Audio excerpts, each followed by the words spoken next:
Bueno, buenas noches jóvenes, ¿cómo están? Esta es la clase de Telecomunicaciones 1 para el curso de la Universidad Santiago de Cali. ¿Sí?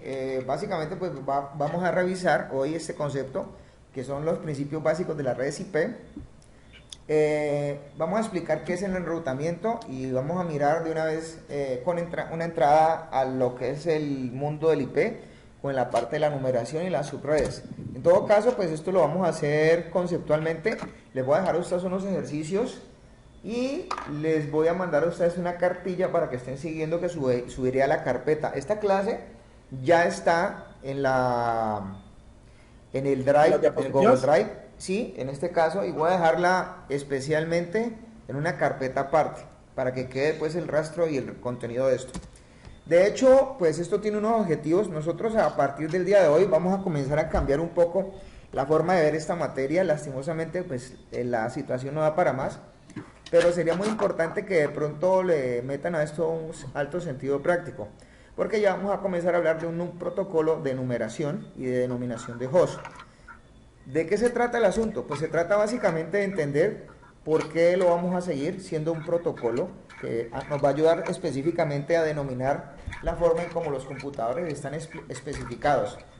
Y de hecho, digamos que lo que vamos a hacer nosotros es usarlo en esquemas de redes como el que están viendo ustedes en este instante, en donde supuestamente pues la idea es que a través de este tipo de cosas podamos disponer de la comunicación entre dispositivos y, entre otras cosas, de saber cómo se puede reconocer una ruta, ¿ya? Entonces, digamos que lo importante de todas estas situaciones es el envío de datos que estemos haciendo. Ahora, nosotros vamos a meternos en el mundo de donde existen protocolos enrutados y protocolos de enrutamiento. Entonces, para esto vamos a hacer una explicativa más adelante. En este caso, porque existen de este tipo de cosas, más o menos, digamos que esa clasificación. O sea, están los protocolos que nos dan información y nos la aportan y nos la representan, y están los protocolos de enrutamiento que son los que la llevan, la transportan, que son muy diferentes. Entonces, hablar de un protocolo enrutado, precisamente un protocolo enrutable, es definir el protocolo básicamente que permite que en un host, oiganme bien la palabra, denominado en la capa 3, pueda identificarse como parte de un concepto que se llama red. Entonces, de ahora en adelante, todo lo que en ese sentido guarde una relación y pertenezca, digamos que a un mismo ramal, se le va a denominar red. Entonces, en este caso, ¿de qué se trata el asunto? Pues digamos que vamos a manejar la idea de referenciar lo que se denominan segmentos, ¿ya? Ahora, protocolos enrutados o enrutables, pues nosotros podemos, digamos que, nombrar varios, pero el que más importa en estos momentos, si lo miramos de esa manera, posiblemente en este caso, ¿cierto? Podría ser este, ¿sí? Porque los demás, digamos que esto ya posiblemente se usó en algún momento. De hecho, no hay redes en este momento, comercialmente hablando, que consuman. Prácticamente todo hoy en día es IP, ¿sí? Entonces, digamos que de acuerdo a esto, nosotros vamos a tener que aprender a manejar estas cosas. ¿Como cuáles? Primero que todo, entiendan que vamos a manejar es un concepto de organización de host en una red. O sea, aprender de redes en este caso no es aprender de cables, no es aprender de tarjetas, de estas cosas.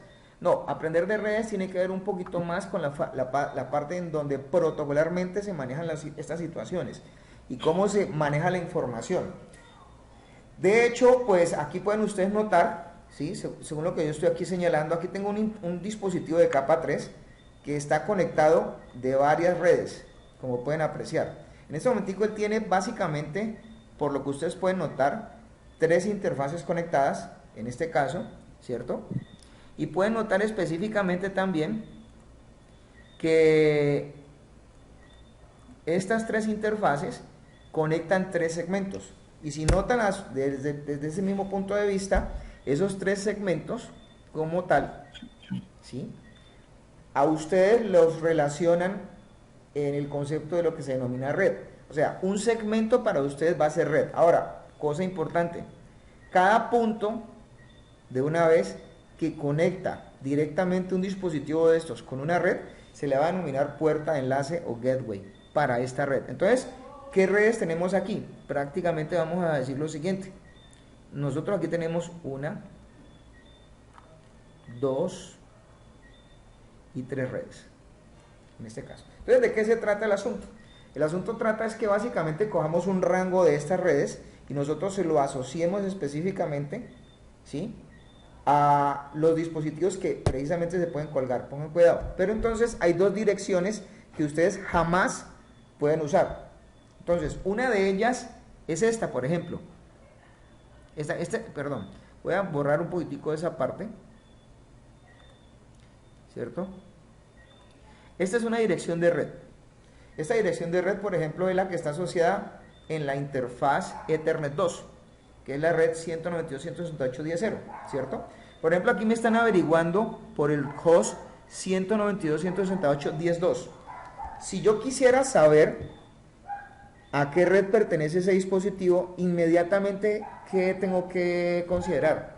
Pues compararlo matemáticamente hablando en una operación lógica a nivel binario entre este valor y el concepto de la máscara que él organiza. Entonces, como resultado queda este resultado que está aquí determinado, que pueden ver, ustedes ver, este que está aquí es este mismo que está acá. O sea, esta representación que está aquí es este valor. O sea, binariamente hablando, este número que está aquí es este mismo. Espero entiendan esa parte. Entonces, fíjense que esto tiene todo, en ese caso, digamos que una forma de relacionarlo.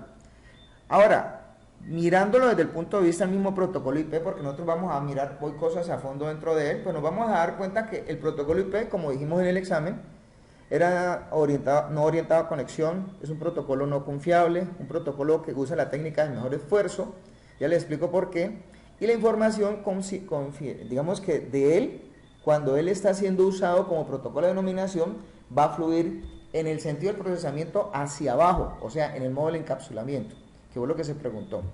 Ahora, esas situaciones, ¿cómo se dan?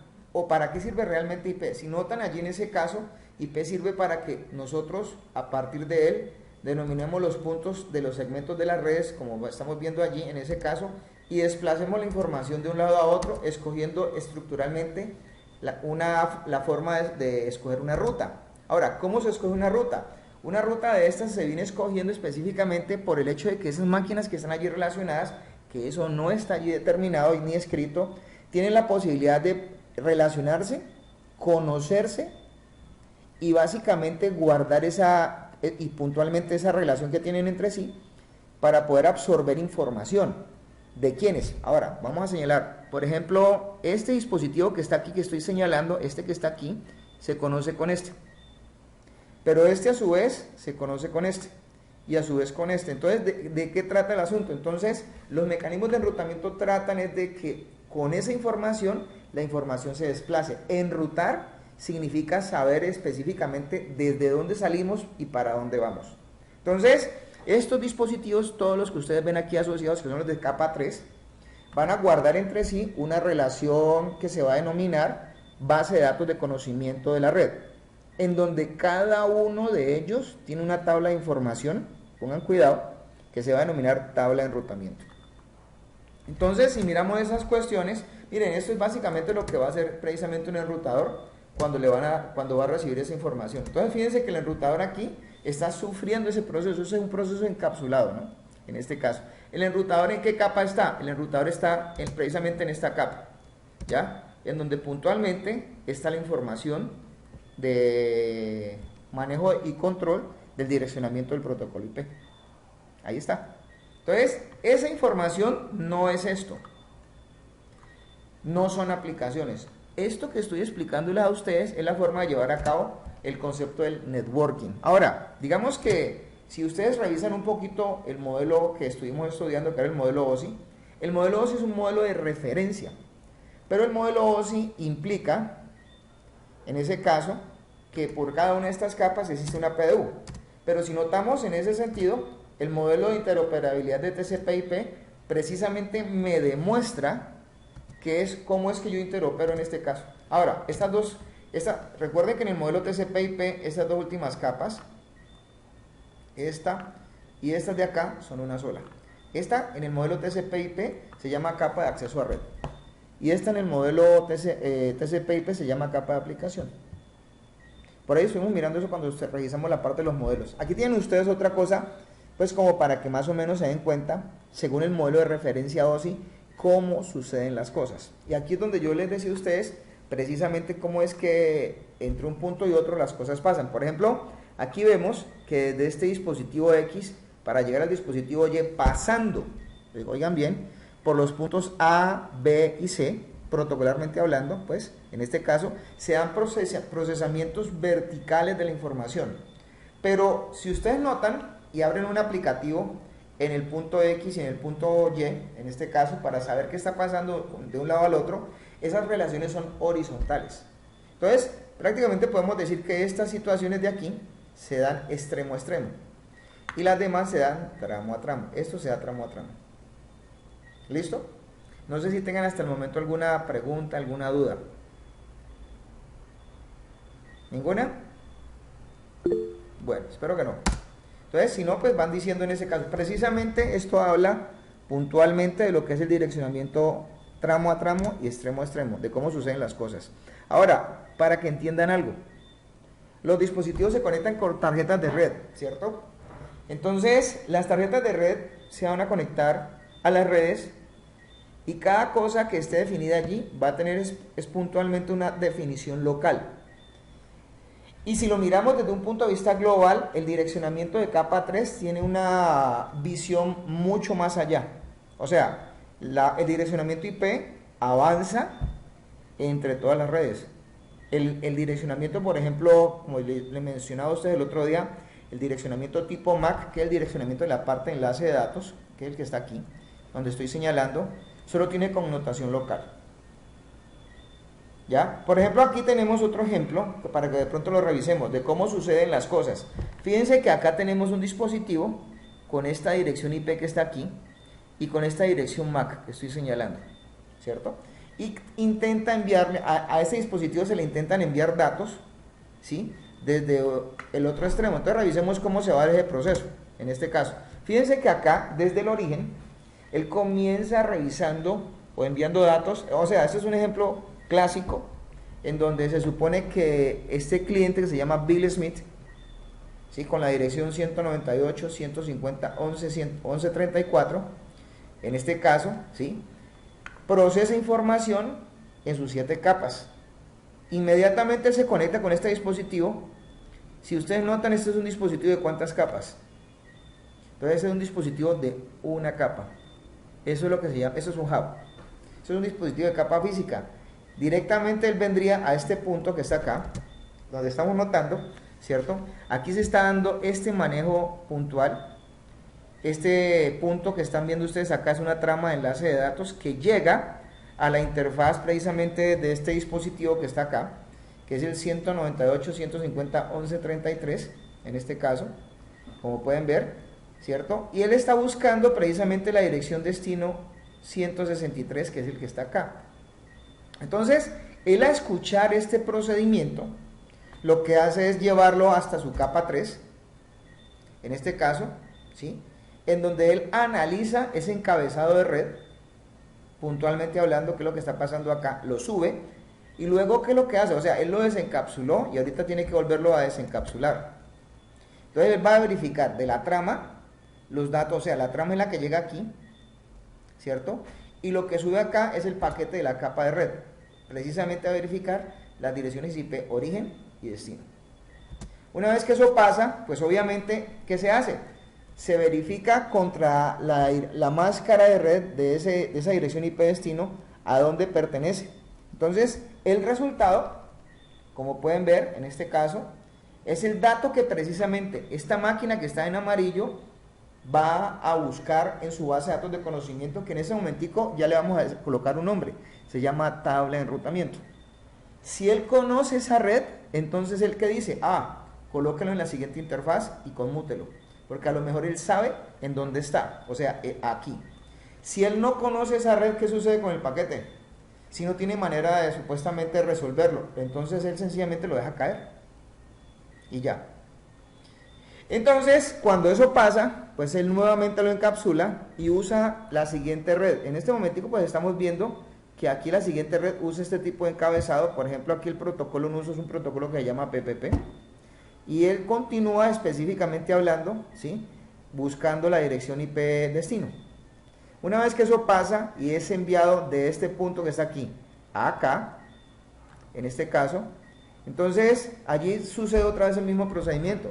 Se lleva el dispositivo, se lee la trama que estamos viendo en este caso, acá señalada, se lleva a la capa 2, sube a la capa 3, se verifican nuevamente los datos, como estamos viendo acá.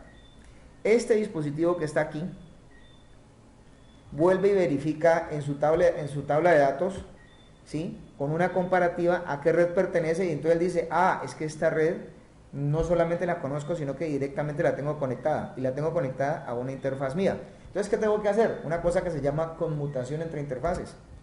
Entonces, una vez que eso pasa, precisamente, ¿cierto? Entonces, lo que va a suceder con todas estas situaciones es que ya podemos decir, ah, bueno, podemos hacer un procedimiento de entrega. Aquí van a haber protocolos que pueden usarse, ¿no?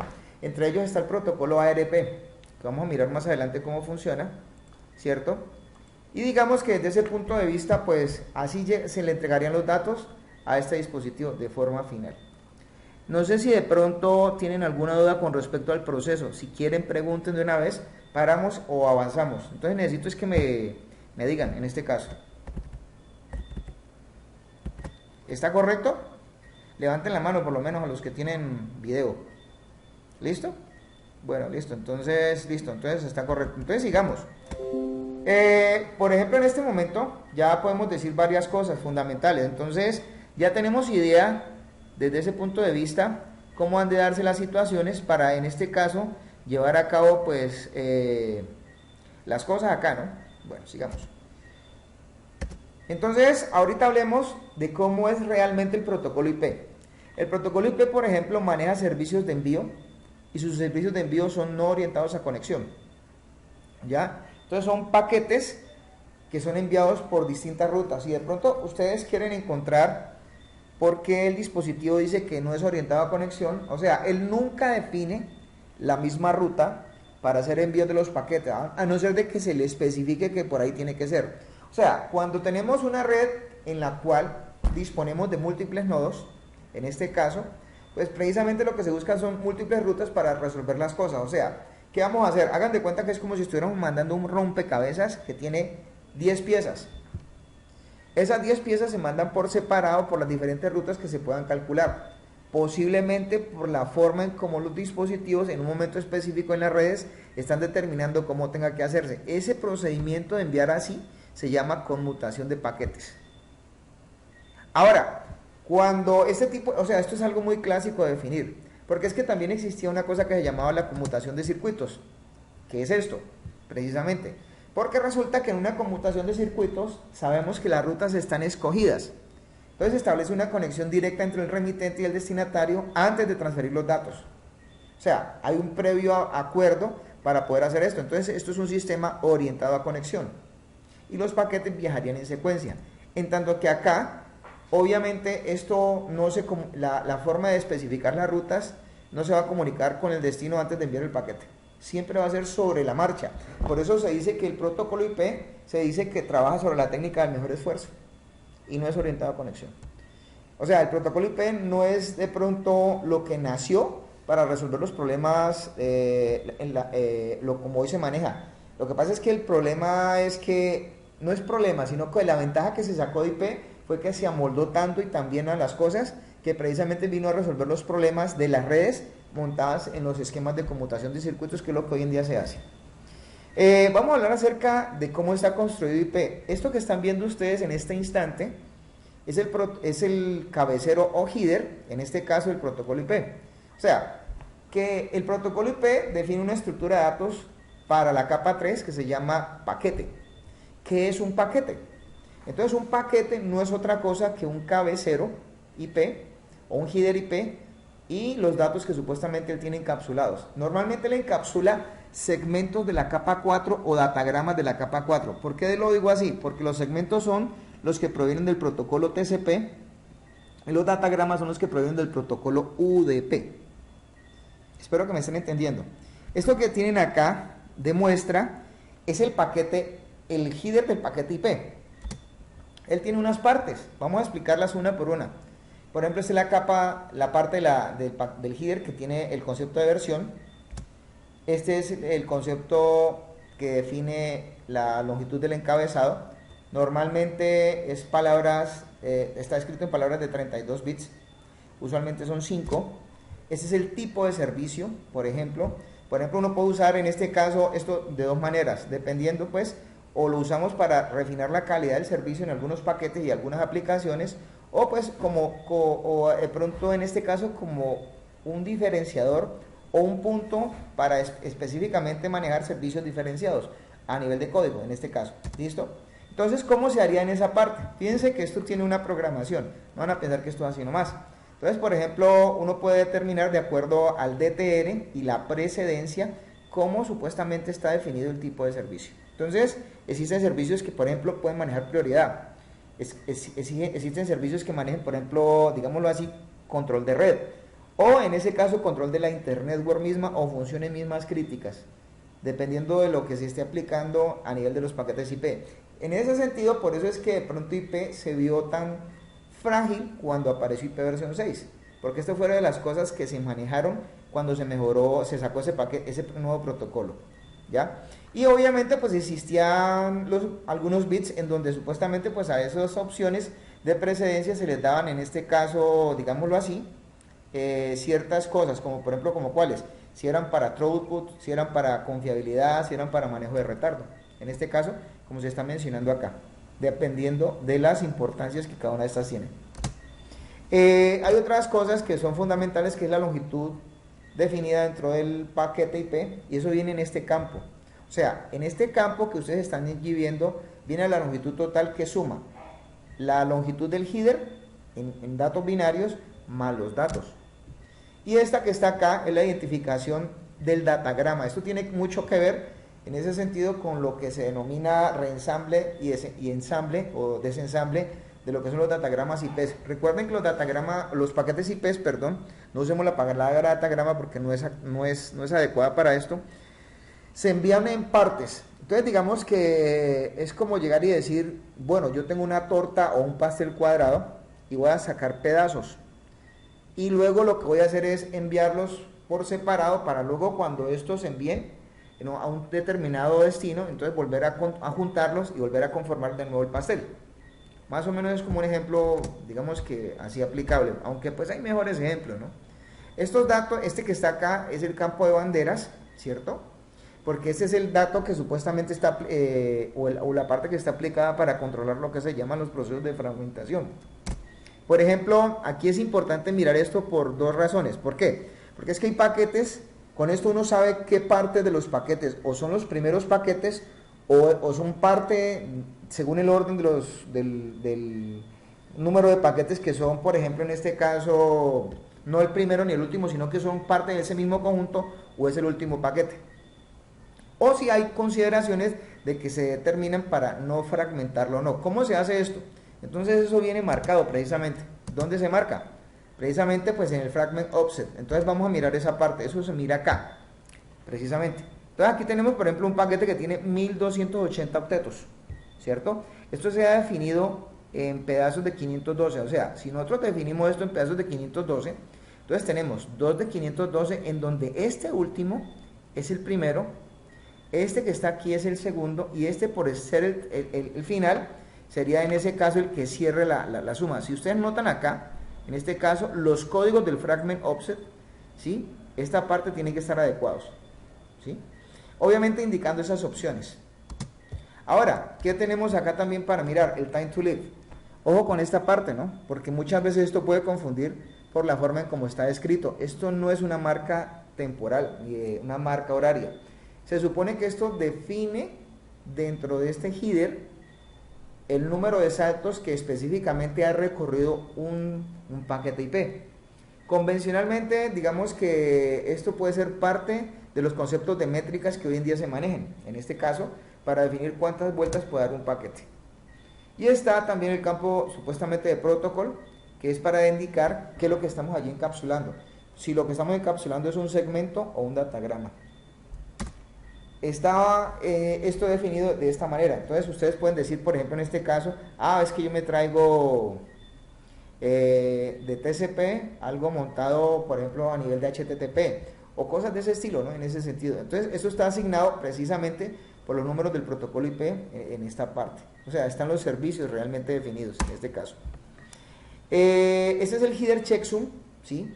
Y este es recalculado sencillamente en cada router. O sea, ¿qué se hace con esto?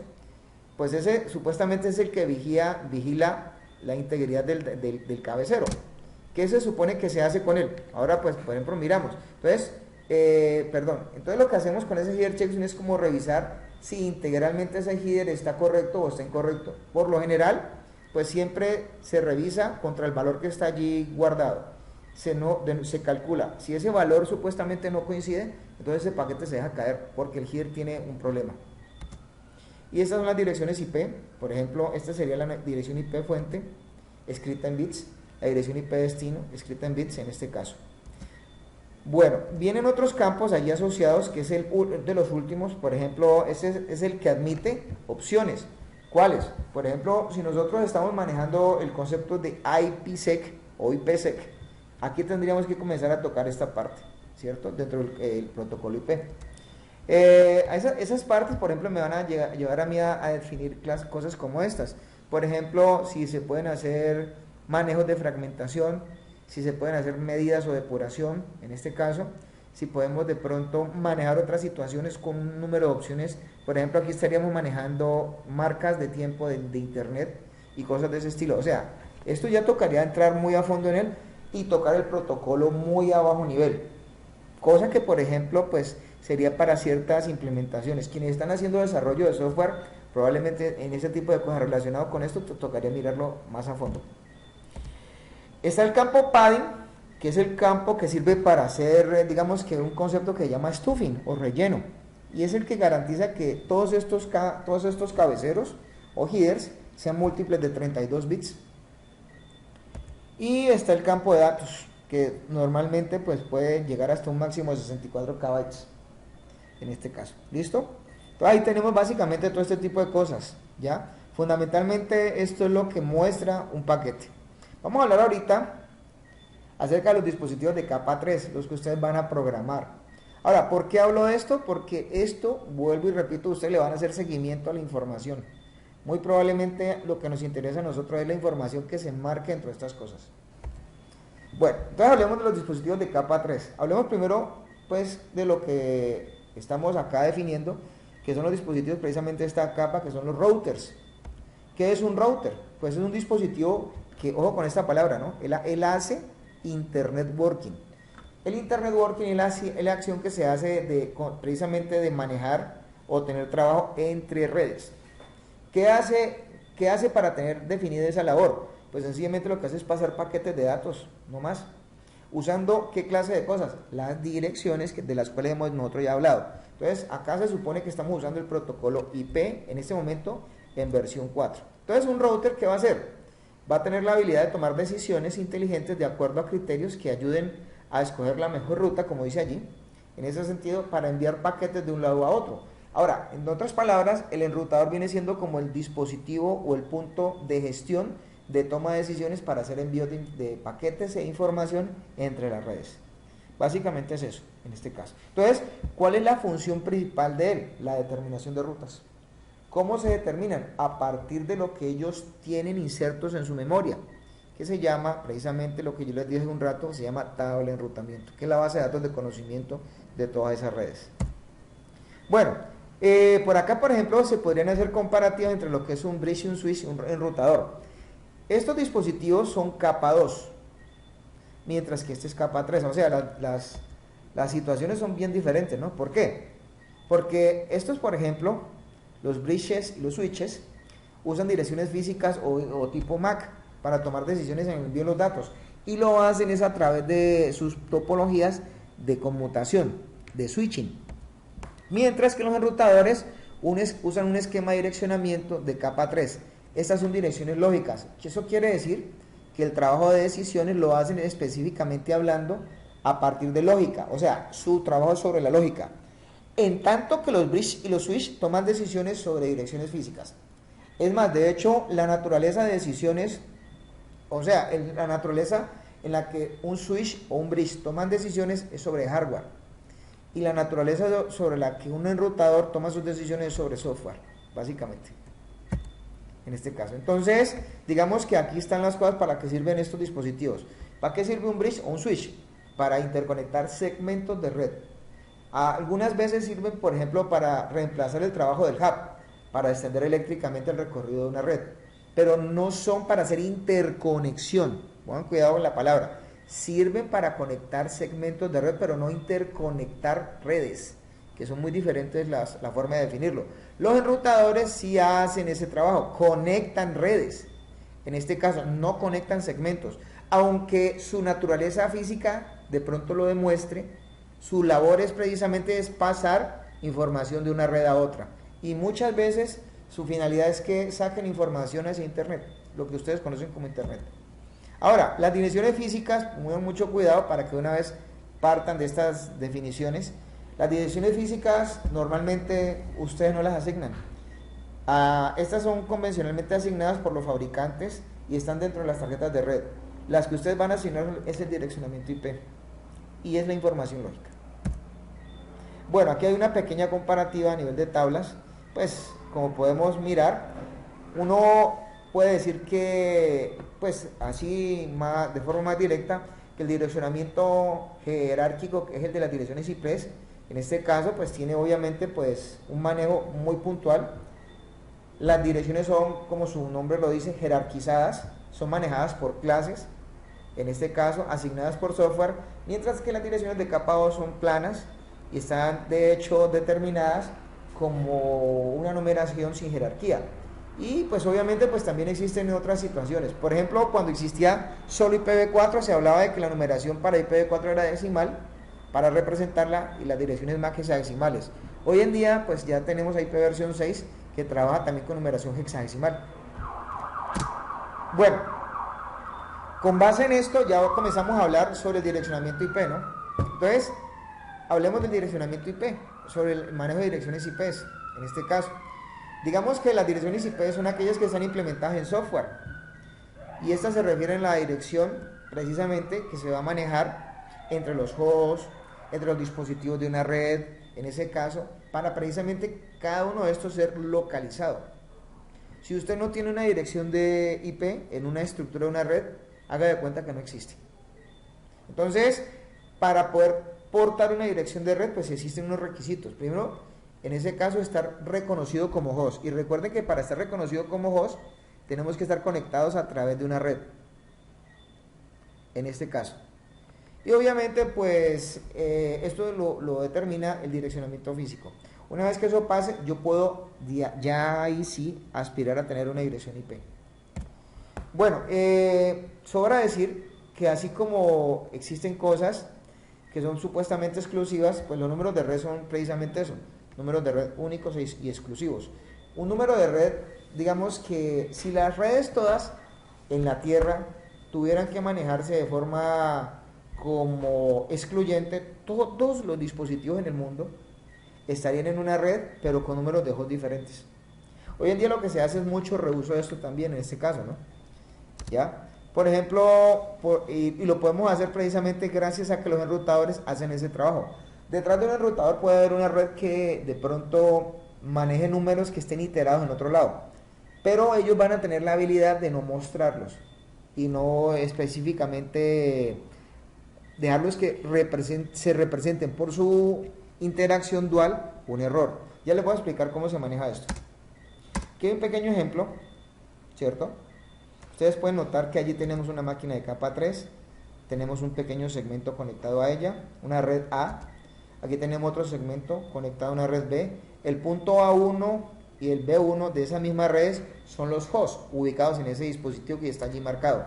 Aquí tenemos un segmento C con un punto C1 y precisamente nosotros podemos conectar más hosts de esas mismas redes. Por ejemplo, allí tenemos el A2 que es de la red A en este caso, que está en la misma red precisamente de A1, como está B2 que está en la misma red de B1 y así sucesivamente en este caso. Entonces, digamos que yo quiero pasar de una red a otra y quiero hacer, o sea, la única manera que existe lógicamente para que un dispositivo le envíe datos a otro entre diferentes redes, es usando un dispositivo de capa 3, como el que estoy acá señalando, ¿cierto?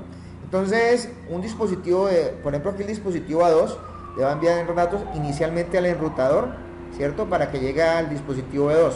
Entonces, ¿qué hace? Busca la interfaz que está acá señalada, en donde está el host A1, que es un host de reconocimiento del router, y él va a evaluar aquí específicamente qué tiene que hacer para enviarlo a la siguiente red. Entonces, él la va a buscar, va a colocarla en la interfaz B1, y aquí supuestamente se le va a enviar al dispositivo B2, en este caso. Entonces, ¿cómo se hace esa parte? Aquí primero hay que decir es que hay que un trabajo de un segmento de red, reconociendo precisamente, óiganme bien, en este caso, la forma en cómo tendríamos que llegar aquí. Allí se usa, por ejemplo, el direccionamiento tipo MAC, o sea, el direccionamiento de segmento. Luego de que eso pasa, como hemos estado revisando, se examinan las direcciones de capa de red, lo mismo que hicimos hace un rato, las verificamos, usamos precisamente ese concepto para encontrar a dónde lo tenemos que conmutar y lo enviamos, en este caso, así como está determinado acá. Bueno, pues eso son cosas que va a hacer un enrutador. Aquí tenemos otro pequeño gráfico, ¿cierto? Aquí podemos notar fácilmente que tenemos 4 segmentos de red, ¿cierto? Tenemos el segmento A, el B, el C y el D. Entonces, ese enrutador tiene 4 interfaces, 4 redes. Entonces, desde ese punto de vista, ¿qué podemos hacer con él? Hacer interconexión. O sea, en este caso podríamos decir, ¿cierto?, que constantemente el enrutador lo que va a hacer es revisar solo la información de red que a él le compete. A él no le interesan las direcciones físicas, a él le interesan las direcciones de capa 3. Él, una vez sepa qué tiene que hacer con las direcciones lógicas, que son las direcciones de capa 3, conmuta las interfaces donde tenga que enviar los datos, básicamente. Entonces, un enrutador hace eso puntualmente, ¿no? Examina la capa de red para saber a qué red destino va dirigido ese paquete. Entonces, él va a estar constantemente comparando, óiganme bien, la información que le llega contra lo que él sabe, y con base en eso y esos criterios determina lo que tiene que hacer. Así de sencillo, constantemente, ¿no? O sea, él va a estar consultando lo que sabe. Lo que él está consultando es su tabla de enrutamiento, y si en su tabla de enrutamiento está la información, pues listo, él la conmuta. Si no está, él no la conmuta. O sea, ¿qué debe de hacer un dispositivo de estos? Dejar caer la información, en este caso. Bueno, pero entonces ya con esto nos pudimos dar cuenta de la forma en cómo trabaja un enrutador. Un enrutador, escuchen ustedes todos, tiene la posibilidad de armar su base de datos de conocimiento, que se llama tabla de enrutamiento, gracias a lo que él sabe de las redes que tiene directamente conectadas. Entonces, existen otros mecanismos para lo cual de pronto podemos hacer que los enrutadores hagan crecer su base de datos de conocimiento, su tabla de enrutamiento. Entonces, para esto se van a ejecutar una cosa que se llama protocolos de enrutamiento o mecanismos de enrutamiento. Entonces, existen 2 tipos de mecanismos de enrutamiento. Entonces, ¿qué hacen los mecanismos de enrutamiento? Pues ayudar a que se envíen los datos de una red a otra, en este caso, como mencionamos allí, seleccionando la mejor alternativa, la mejor escogencia. Entonces, cada vez que un paquete llega a una interfaz de un enrutador, lo que se hace es consultar lo que él sabe, como se está mencionando acá, y lo conmuta a sus interfaces, en este caso. Ahora, ¿qué hacen las interfaces de un enrutador?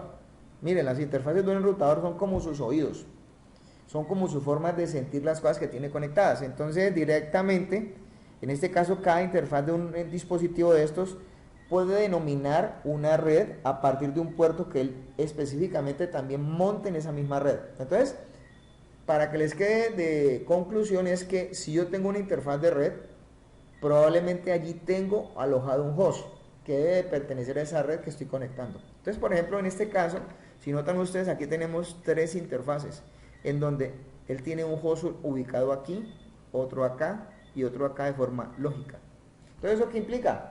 Pues él tiene conectados o 3 redes, o vamos a decirlo de una vez, o 3 subredes. Bueno, ¿alguna pregunta hasta ahí? ¿Tienen alguna pregunta? ¿Todo el mundo está sin preguntas? Entonces, no hay... Claro. ¿Señor? Está claro. ¿Está claro? Por ahora entendido, profe. Bueno, listo. Entonces, miremos otra cosa, porque es que ahorita vamos a hacer, en este caso, un pequeño ejercicio, ¿no? Entonces yo les voy a demostrar a ustedes, es pequeño, ¿ya? Yo les voy a demostrar a ustedes qué se puede hacer con esto, precisamente. Entonces sigamos acá. Entonces hablemos de protocolos de enrutamiento, de una vez. Entonces, ¿qué es un protocolo de enrutamiento? Pues estos son protocolos que cogen a los protocolos enrutables y los llevan y los portan. Por ejemplo, IP es un protocolo enrutado, ¿cierto? Entonces un protocolo de enrutamiento, yo siempre hago esta comparativa, un protocolo de enrutamiento con un protocolo enrutado es como hablar de un jinete y un caballo. El jinete es el que lleva la información, el caballo es el que lo transporta. Entonces en este caso IP es el jinete y el caballo es el protocolo de enrutamiento. Entonces desde ese punto de vista digamos que ¿para dónde lo puede llevar el caballo? Pues para donde el jinete diga. Precisamente IP, esa es su naturaleza, denominar y decir hacia dónde tienen que ir las cosas. El caballo solamente recibe órdenes. Desde ese punto de vista, ¿no? En este caso, o lo que es en ese sentido el protocolo de enrutamiento. Entonces, digamos que esto es lo que precisamente se puede hacer, pero siempre y cuando, recuerden que un caballo a veces lo lleva a uno porque ya sabe para dónde tiene que llevarlo a uno, ¿no? Los que han de pronto tenido equitación, alguna cosa de estas, el caballo tiene memoria. Entonces, digamos que si lo miramos de esa manera, ellos lo que hacen es seguir unos mapas o unas rutas, en este caso, en donde por criterios de escogencia, por lo general se va a escoger siempre la mejor ruta. Entonces, en este caso, eso es una formalización, por lo general, vuelvo y repito, de un intercambio de información, pero ¿entre quiénes? Supongamos que los nodos de una red están asociados entre sí. Cada nodo tiene que estar ejecutando un mecanismo o un procedimiento como tal para afirmarle al siguiente cómo tenemos que enrutar. ¿Sí? En este caso, yo puedo enrutar de dos maneras, como se va a decir más adelante, o dinámicamente o estáticamente. ¿Ya? Entonces, desde ese punto de vista, los algoritmos de enrutamiento, ¿sí?, van a ser constantemente dos maneras de trabajo, ¿cierto? Pues repito, o dinámica o estática. Entonces, los algoritmos de enrutamiento, por ejemplo, los dinámicos, calculan rutas de forma recurrente, ¿cierto? Entonces, ¿qué quiere decir? Por ejemplo, si tenemos muchos nodos de enrutamiento en una red y en ellos, en cada uno tenemos ejecutándose un algoritmo de enrutamiento, entonces el algoritmo de enrutamiento es como un proceso recurrente que tienen los dispositivos entre sí para advertirse información. Cosa muy diferente va a pasar con las rutas estáticas. Las rutas estáticas es definición manual de vectores, no se actualizan, las actualiza quien las haya dispuesto. Ojo con esa parte, eso lo vamos a mirar más adelante. ¿Listo? Entonces, algoritmos de enrutamiento, aquí tenemos básicamente, de pronto por sus tipos, 3, como para mencionarlos. SRIP es un protocolo de enrutamiento bastante simple, ¿sí? Y se caracteriza por ser un algoritmo que maneja una estructura tipo vector distancia. Por lo general, los algoritmos que manejan esto son algoritmos ya denominados Bellman-Ford, ¿cierto? Y son algoritmos que exclusivamente se manejan entre redes de iguales. Ojo con esa palabra. No son algoritmos que se estén ejecutando en redes jerarquizadas. Muy diferente es, por ejemplo, el que tenemos allí mencionado, que se denomina OSPF, que es un algoritmo estado de enlace y en el cual sí hay definido en ese sentido una estructura jerárquica. O sea, para mencionarlos de esa manera, mientras que en el algoritmo de RIP uno lo puede usar para dimensionar redes en donde los dispositivos son prácticamente iguales entre sí. En el algoritmo OSPF hay una jerarquía en donde supuestamente existen, por ejemplo, en este caso, dos dispositivos principales de enrutamiento y el resto son súbditos. Ahora, pues sobra decir que pues para poder que uno haga enrutamiento, mínimo tiene que haber dos enrutadores. Porque un enrutador conectando 2, 3 redes no hace enrutamiento, hace trabajo entre redes. No necesita enrutamiento como tal. Entonces, para que entiendan esa parte también. Aquí, por ejemplo, pues está mencionado algo acerca de los parámetros con los cuales uno de pronto, desde ese punto de vista, clasifica un protocolo de enrutamiento. Por ejemplo, aquí era importante mencionar a RIP. Este ya no, IGRP, este protocolo ya salió de funcionamiento, ¿sí? De hecho, pues ya no se usa. Es un protocolo vector distancia. Ya, es un protocolo que, digamos, que tenía unas métricas bastante extendidas. Él evaluaba el ancho de banda, la carga de los enlaces, los retardos, las confiabilidades. Lo que pasa es que IGRP lo cogió una empresa que se llama Cisco Systems y lo mejoró y lo extendió en una versión que ahorita se llama EIGRP. Yo siempre digo en este caso que EIGRP debe ser o debió haber sido candidatizado como procedimiento de enrutamiento normalizado, porque es bastante eficiente. Sí, desde ese punto de vista. Por ejemplo, acá la métrica que tiene RIP solo se maneja por el número de saltos. El mayor número de saltos que puede dar un paquete usando RIP es 15. Quiere decir que al salto 16 ya el paquete no funciona. ¿Quién lo inventó? La Xerox. Y es un protocolo abierto, ¿no? Bueno. Miremos otras cosas. Por ejemplo, ¿para qué nos van a servir el procedimiento de enrutamiento? Bueno, aquí tenemos precisamente eso, ¿no? Miren los extremos que estoy señalando aquí. Este dispositivo y este dispositivo. Estos dos dispositivos entre sí no tienen una conexión directa. Para poder que los dispositivos de este lado de esta red lleguen con información a los de este lado de esta red, este tiene que apoyar ese proceso. Entonces tendrían que darse precisamente lo que se denomina enrutamiento. Entonces hay que definir un proceso que se denomina hallar la ruta más eficiente de un dispositivo a otro. Un procedimiento de enrutamiento hace eso precisamente y es de forma recurrente. Si tienen dudas, pregunten, porque esto se comienza a volver un poco complicado. Ahí es precisamente está mostrando eso en este caso, ¿ya? O desde ese punto de vista muestra alternativas, precisamente, ¿no? Puede evaluarlas, ¿ya? Entonces, digamos que... Señor, ¿tienen alguna duda? ¿Ninguna? No, señor. Bueno, entonces sigamos. Entonces dice acá, precisamente, que pues las métricas nos llevan a evaluar o a sopesar cómo debe ser el cálculo de las rutas. Por ejemplo, EIGRP evaluaba cuatro métricas, mientras que RIP solamente evalúa una. A RIP le importa es el número de saltos en una red. ¿Qué es un salto? Un salto se define por la presencia de enrutadores. O sea, quiere decir lo siguiente: si yo, por ejemplo, quiero saber cómo ir de este dispositivo que estoy marcando a este, quiere decir que estoy a ¿cuántos saltos? Pues a 1, 2 saltos. Tengo que pasar 2 veces. En este caso. Ahora, el número de saltos lo va a definir extremo a extremo la presencia de enrutadores que estén presentes. A veces a eso se le denomina radio de red. En este caso. Bueno, sigamos mirando. Entonces, fíjense que entonces el procedimiento que hace.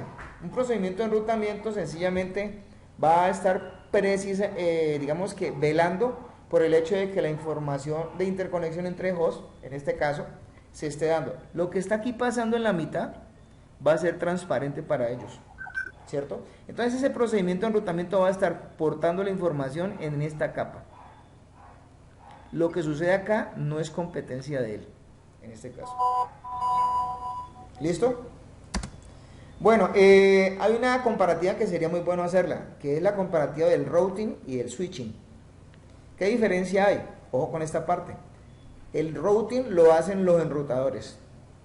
El switching lo hacen los dispositivos de enlace de datos, que son los switches. Lo que pasa es que muchas veces solemos sacar acá cosas diferentes.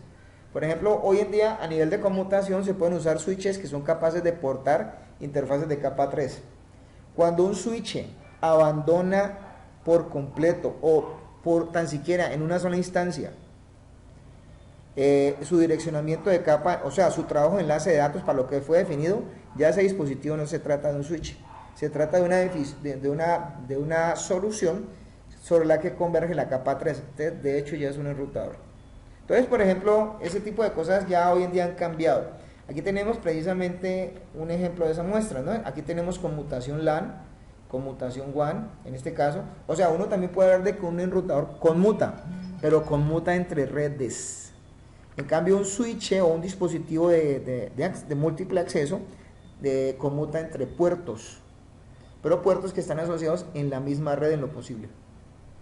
¿Ya? Bueno, aquí pueden ver ustedes precisamente muestra ese tipo de cosas, en este caso. ¿Ya?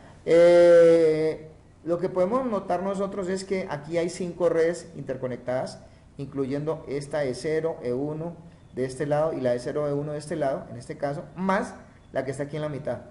Si notan un poquito, este dispositivo de la derecha tiene definida su tabla de enrutamiento y el de la izquierda también tiene definida su tabla de enrutamiento. ¿Cuántas entradas tienen que haber por cada dispositivo, tienen que haber 5 entradas. La tabla de enrutamiento denomina la cantidad de redes que tienen que conocer. Y si notan, aquí hay 5 redes, en este caso, 3 directamente conectadas y 2 conocidas por routing, lo mismo que sucede acá. Entonces, ¿cuáles son las que tienen directamente conectadas? Las voy a señalar. La que está aquí, esta que está acá abajo y la de la mitad, para este. Para este tenemos específicamente lo mismo. Esta que está acá y esta que está acá. O sea, si de pronto llegamos a entender o a encontrar de que uno de los lados tiene 4 redes y el otro 5, entonces algo está pasando. Porque eso quiere decir que entre ellos no hay un concepto que se llama convergencia. Y si no hay convergencia, quiere decir que el procedimiento de enrutamiento puede estar fallando. O puede estar ajustado de otra manera. Posiblemente a veces uno haga eso, ¿no? En ese caso, supongamos que, aunque es muy raro de que en un dispositivo se definan un número de redes y no sean anunciadas por el procedimiento de routing. O sea, eso tiene de especial eso en ese caso. Espero que lo hayan entendido de esa manera. Aquí, por ejemplo, estamos precisamente revisando eso. En este caso, de hecho, se está revisando un conjunto de tablas. Esta es la tabla de routing, la que estoy señalando acá, la tabla MAC, ¿sí? Donde se relacionan por una interfaz también las entradas ARP, ¿cierto? Y la tabla ARP y MAC de cada una de las interfaces. O sea, ¿qué está diciendo esto precisamente? Pues obviamente esta tabla está funcionando con este protocolo que estoy aquí señalando, que se llama el Address Resolution Protocol. ¿Qué hace ese protocolo? En una red prácticamente le resuelve la vida a los dispositivos para que les hagan propósito de entrega. Fíjense que el que controla esta parte viene siendo el punto primario conectado a la red, o sea, digamos que este que estoy señalando acá. Este protocolo funciona aquí. Cuando un paquete viene de una red diferente y llega aquí, se toma la decisión de entregarlo.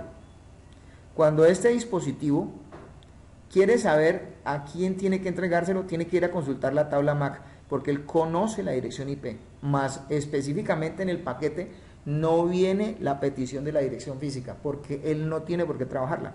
Entonces con la tabla ARP se resuelve ese problema. Ahora, ¿esto dónde está guardado convencionalmente? En un concepto que se llama caché.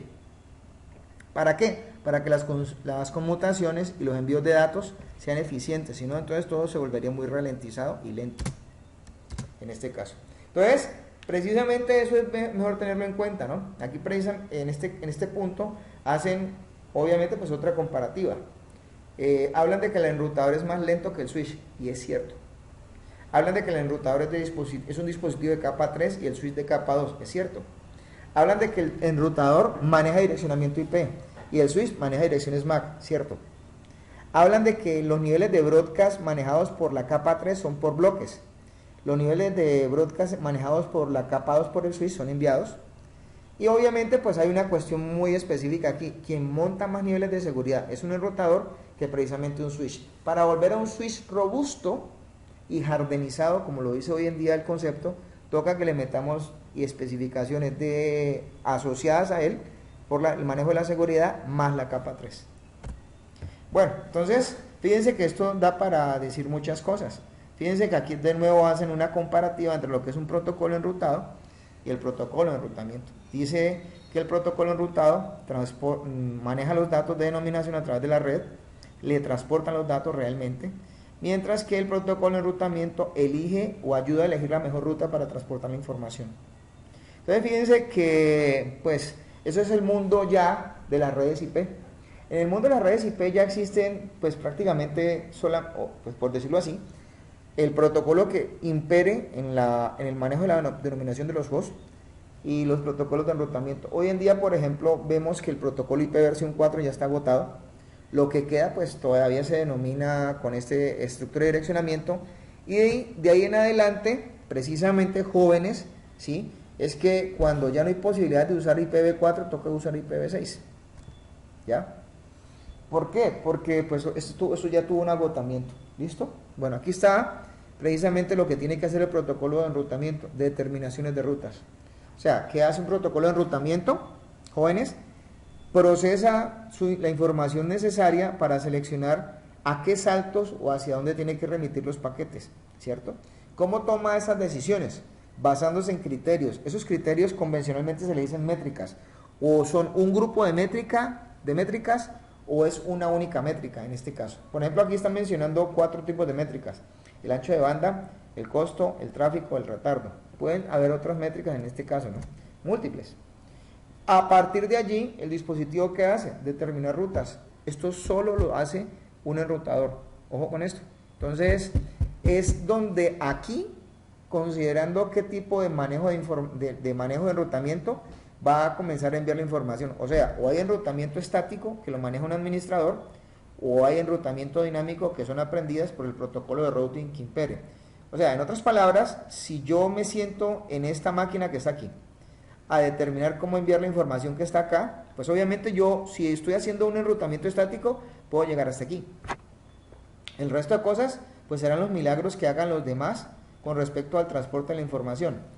Y lo mismo le va a pasar a este. En cambio, si estamos ejecutando un protocolo de enrutamiento dinámico, entonces habría recurrentemente ese protocolo ejecutándose aquí, aquí, en todos los lados de la red y calculando precisamente la mejor ruta. O sea, esas diferencias tenemos que aprenderlas a ver nosotros acá, ¿no? En este caso. Bueno, ¿tienen alguna pregunta hasta ahí? ¿Ninguna? Bueno, esperemos que no, ¿no? Eso es un poquito dispendioso de entenderlo. Entonces, la idea, jóvenes, es que ustedes aprendan a construir lógicamente tablas de routing. ¿Cómo las van a construir? Pues ustedes van a construirlas en primera instancia, en este caso usando la información IP, que es lo que vamos inmediatamente a conocer ahora. O sea, este es el abreboca de lo que tenemos que hacer después de hacer eso, en este caso. Porque vamos a conocer una estructura, vamos a conocer, por ejemplo, protocolarmente cómo podemos asociar las cosas, ¿cierto? Protocolarmente cómo podemos entender que se construye una tabla de enrutamiento, que la llena la información IP, precisamente, en este caso. Y cómo supuestamente yo puedo coger esa información IP y leerle los valores de las métricas, ¿cierto? Y pues en definitiva saber a dónde las tengo que enviar. Ahora, los algoritmos de enrutamiento son realmente algoritmos que se nutren de métricas, ¿no? Entonces, pues los algoritmos tienen en especial pues un concepto de construcción. Tienen que ser estructuras óptimas, tienen que ser simples y de bajo costo, sólidos y estables, flexibles. Y desde ese punto de vista, pues tomar la determinación de usar un criterio de escogencia de acuerdo a eso. Y las métricas de enrutamiento pues sencillamente van a estar determinando cómo se llenan las tablas de enrutamiento, precisamente. Aquí hay algunas definiciones para esas métricas. Por ejemplo, está el coste, la distancia, el ancho de banda, la carga de tráfico, el retardo. En especial, por ejemplo, los protocolos que vamos a conocer son los que manejan el ancho de banda y los saltos, como lo estamos determinando, lo vamos a ver más adelante. De acuerdo a esto, pues tenemos dos tipos de protocolos. Ya dijimos desde ese punto de vista cómo se calificaban. Entonces están los vector distancia y estado del enlace. ¿Qué hace un vector distancia, jóvenes? Esto, cálculo de saltos, por ejemplo, en especial en redes donde supuestamente ellos son iguales.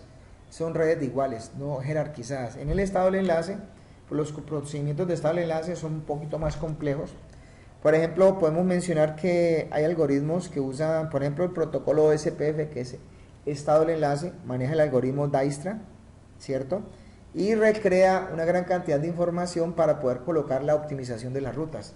Hay protocolos híbridos, se dice que hay protocolos híbridos, pero creo que en ese sentido el único que se puede mencionar es AEIGRP, y es un protocolo propietario de Cisco.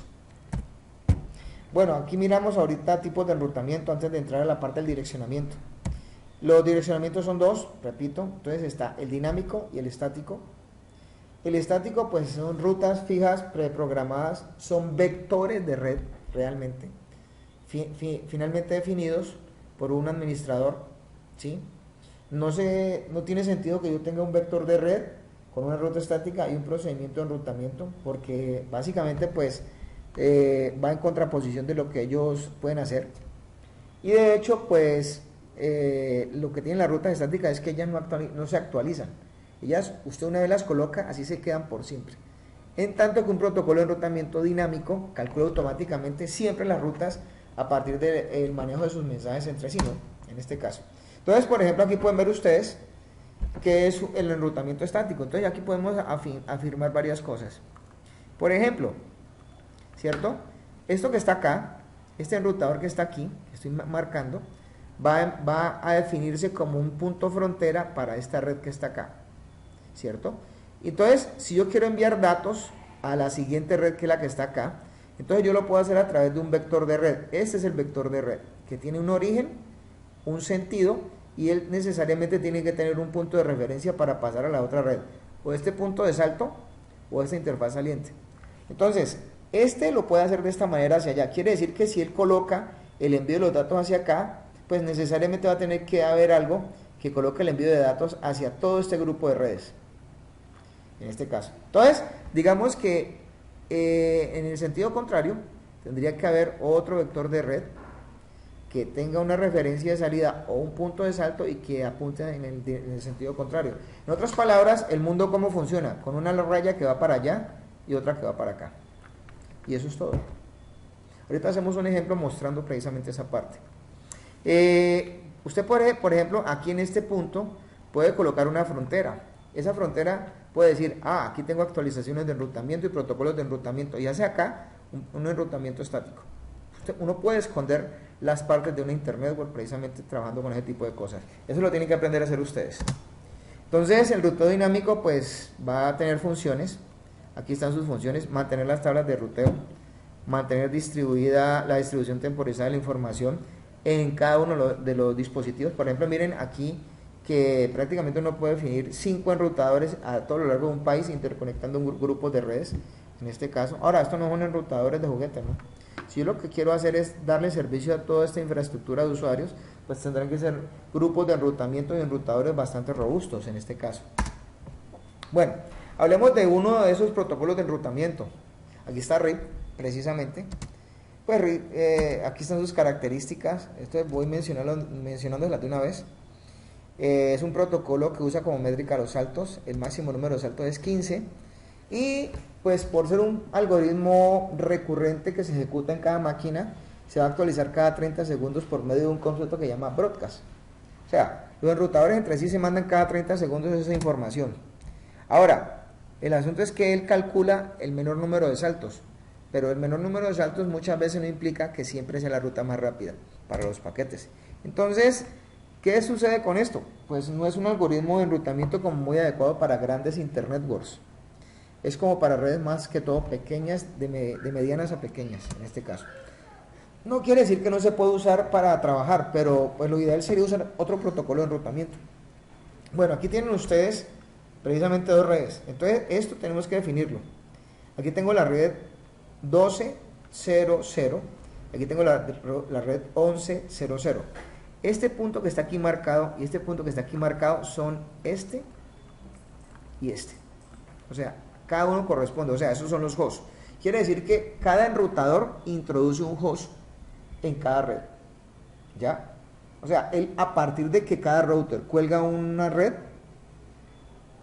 inmediatamente tiene que suscribir un host precisamente dentro de esa red. A este host que está aquí o a este host que está acá se le denomina puerta o enlace o gateway por defecto, en este caso. Y es hacia donde normalmente siempre se van a enviar los paquetes.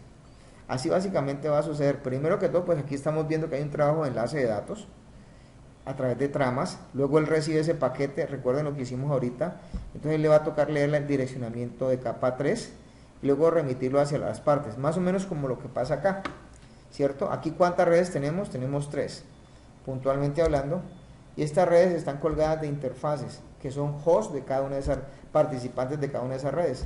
Y sencillamente lo que tenemos nosotros puntualmente es una base de datos de información que este dispositivo que está aquí en la mitad refina e interconecta. Y él sabe que tiene directamente conectado. Mejor dicho, a partir de las interfaces con las redes conectadas, él sabe qué información le llega. ¿Listo?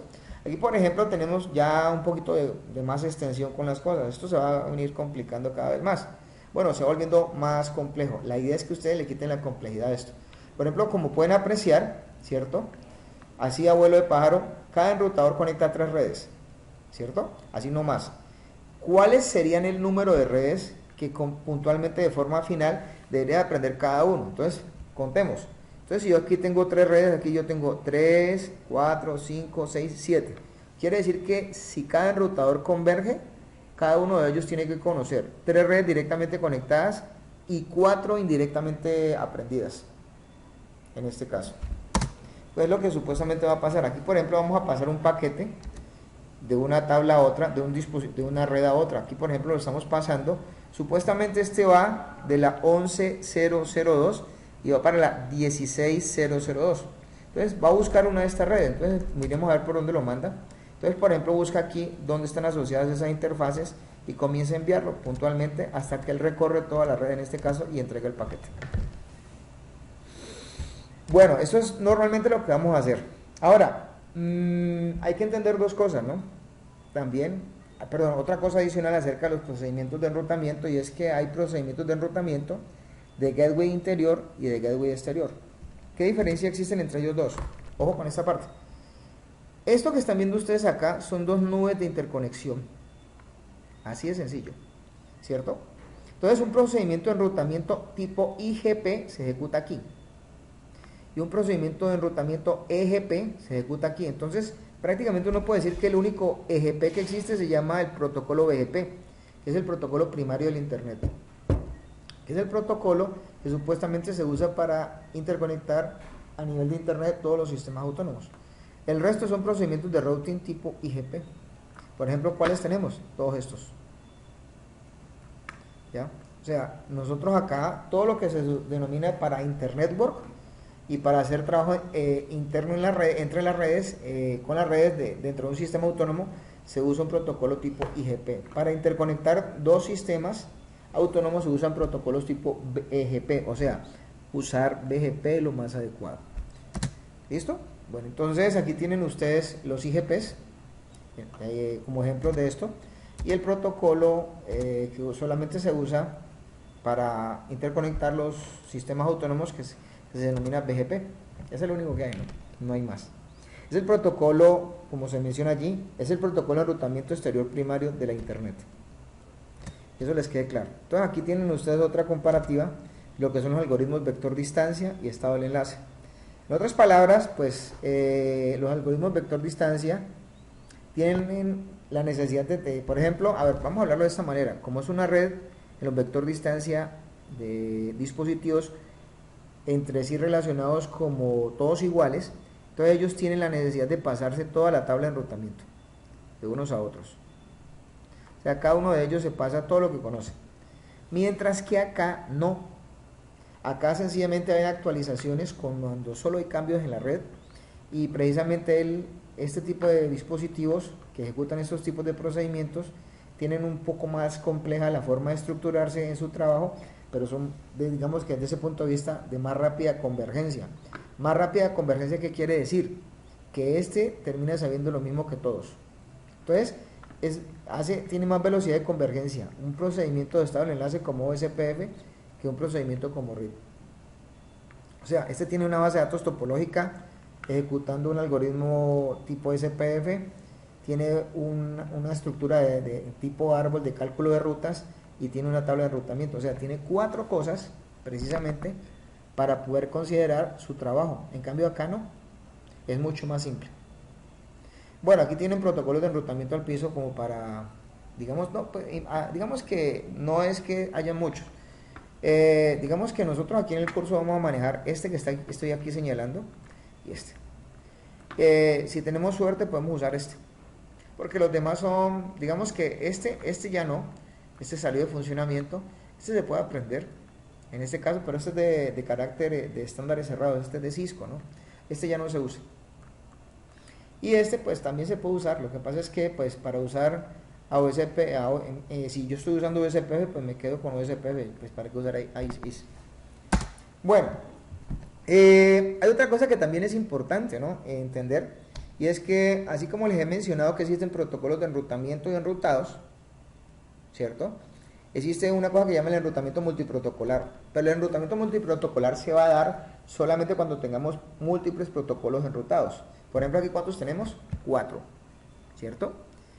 ¿Eso qué quiere decir? Que yo puedo tener ¿cuántos protocolos de enrutamiento? Pues pueden haber por cada protocolo enrutado, digamos que un protocolo de enrutamiento. Quiere decir que yo ¿cuántas tablas de enrutamiento voy a tener? Voy a tener 4.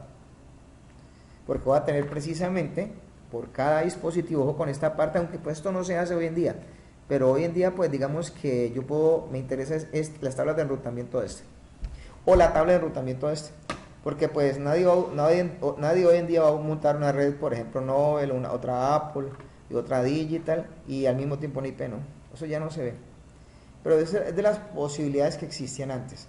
Bueno, entonces ya paramos aquí un momentico con toda esa parte y ahorita sí vamos a hablar de direccionamiento. Aquí nos vamos a dedicar el resto del curso, ¿cierto? Ahora, ¿qué tiene esta situación? Pues esto es realmente el meollo del asunto. ¿Por qué? Porque vamos a comenzar a hablar de lo que supuestamente son las estructuras de las redes jerarquizadas inicialmente en IPv4. En IPv4 nosotros tenemos puntualmente 5 clases de redes, ahí las están viendo ustedes, donde en esencia pues están definidas desde la clase A hasta la clase E. Tenemos precisamente, pues obviamente esa necesidad porque este protocolo se manejó por clases inicialmente, y esto fue uno de los errores que de pronto no se gestionaron dentro de él. Todo el mundo decía que TCP/IP tenía direcciones como puntos de arena, como granos de arena en una playa, y se acabaron. ¿Cómo les parece? Entonces, eso ahorita están diciendo que IP versión 6 tiene tantas direcciones IPs como los humanos en la Tierra tienen células. Y les cuento algo, pues yo creo que eso también se puede acabar, porque si se acaban los humanos, pues ¿qué queda, no? Pero digamos lo que puntualmente es que ¿cuál es la idea o la noción de hoy en día? Anteriormente una dirección de red la consumía un dispositivo que era muy específico, un host. Ya hoy en día dirección IP la puede tener cualquier cosa que usted le diga que puede convertirse en una cosa que se llama Smart Object, ¿ya? O sea, un host, o sea, un Smart Object hoy en día, considerando el Internet de las cosas, puede tener una dirección IP. Entonces tengan en cuenta esa parte. O sea, este grupo de direcciones ya colapsó. Entonces, por ejemplo, tienen que aprenderse estas situaciones. Por ejemplo, la clase A tenía un rango de direcciones aplicado entre la 1 y la 127, la clase B entre la 128 y 191, la clase C, que es entre 192 y 23, la clase D, que es la clase multicast, que no se usa específicamente para hacer networking, sino para asociación de servicios especiales, va de la 224 a la 239, y la clase E, que puntualmente pues va de la 240 a la 255, que son direcciones de experimentación. Ahora, nosotros con cuáles rangos de direcciones trabajamos? Trabajamos con las A, las B y las C, en este caso, ¿sí? Y con ellos tratamos de mantener precisamente interconectado al mundo. Ahora, ¿cómo se determinan? Pues hay una cosa muy especial. ¿Cómo hacemos para darnos cuenta binariamente que un dispositivo porta o maneja una clase de dirección? Por ejemplo, si yo leo el primer bit y sé que allí hay un 0, inmediatamente me doy cuenta que es clase A. Si leo un 1 e inmediatamente un 0, yo sé que es una clase B. Y si leo un 1 y luego supuestamente lo que venga, en ese caso, entonces sería una clase C. Eso lo hacen los enrutadores, en este caso. Entonces aquí tienen ustedes precisamente cómo se maneja ese rango de direccionamiento. Por ejemplo, aquí podemos ver que precisamente esto define todo un rango de redes. Esto es prefijo 8. A esta especificación se le dice prefijo. Esto sería ¿qué prefijo? Prefijo 12. En este caso yo les voy a mandar a usted la demostración de por qué esto se denomina prefijo. Y esto sería el prefijo 16. ¿Ya? Entonces, todos estos rangos de redes son aplicables, pero ¿para qué clase de cosas? Estas que están viendo ustedes acá son las direcciones privadas. O sea, privadas son las que se usan a nivel de intranet. Todo lo que no esté aquí considerado, más unos otros números especiales, son direcciones IP públicas. Esto es el rango de direcciones privadas. Todas estas son las que van a determinar, por ejemplo, para manejar ustedes. Entonces, en el Internet existen dos tipos de direcciones, las privadas y las públicas. Las privadas son las de intranet y las públicas son las de Internet. ¿Qué quiere decir? Un enrutador te enruta en Internet direcciones públicas, más no direcciones privadas. Él te asocia las direcciones privadas para que a partir de ellos estas direcciones privadas se vuelvan públicas con algún mecanismo, pero no se enrutan en Internet. Esa es la idea que esto maneja. Entonces, digamos que esa situación sería para tener en cuenta toda esta parte, ¿no? En este caso. Bueno, los rangos de direcciones precisamente pues tienen una estructura. Para poder nosotros una dirección IP manejarla, vamos a partir del hecho de que esto tiene una configuración a nivel binario. Tiene una dirección de red en donde supuestamente está especificado el apellido o la forma en cómo se direccione la red, sea clase A, B o C, y el campo del host. O sea, una dirección IP siempre está dividida en dos partes.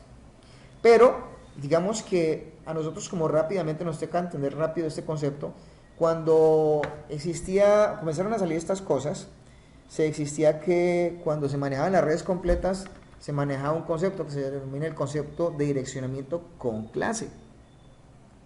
Las redes con clase supuestamente leen redes completas en donde no se considera la forma de diferenciar unas de otras por el concepto de una cosa que se llama máscara.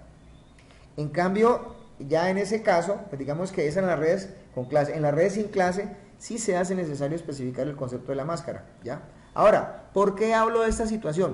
Porque con esta situación es mucho más fácil entender cómo se hace la segmentación de redes, cómo se hace un subnetting. Porque cuando queremos coger una red, hagan de cuenta que queremos coger un gran pastel y queremos partirlo en pedazos asimétricos más pequeños. Asimétricos quiere decir que van a haber unos pedazos más grandes, unos pedazos más pequeños, en los cuales pues supuestamente se parta puntualmente ese gran pastel. Entonces, ahora la idea como tal es que esto se considere con una estructura de orden, porque esto hay que saberlo manejar a nivel matemático, diría yo en este caso, ¿cierto? Entonces, ¿por qué se hace esto? Porque puntualmente lo que queremos hacer nosotros es enviar datos precisamente a través de un enrutador, de unos mecanismos de red, de una red a otra. Aquí, por ejemplo, no tenemos problemas. Aquí trabajo entre redes.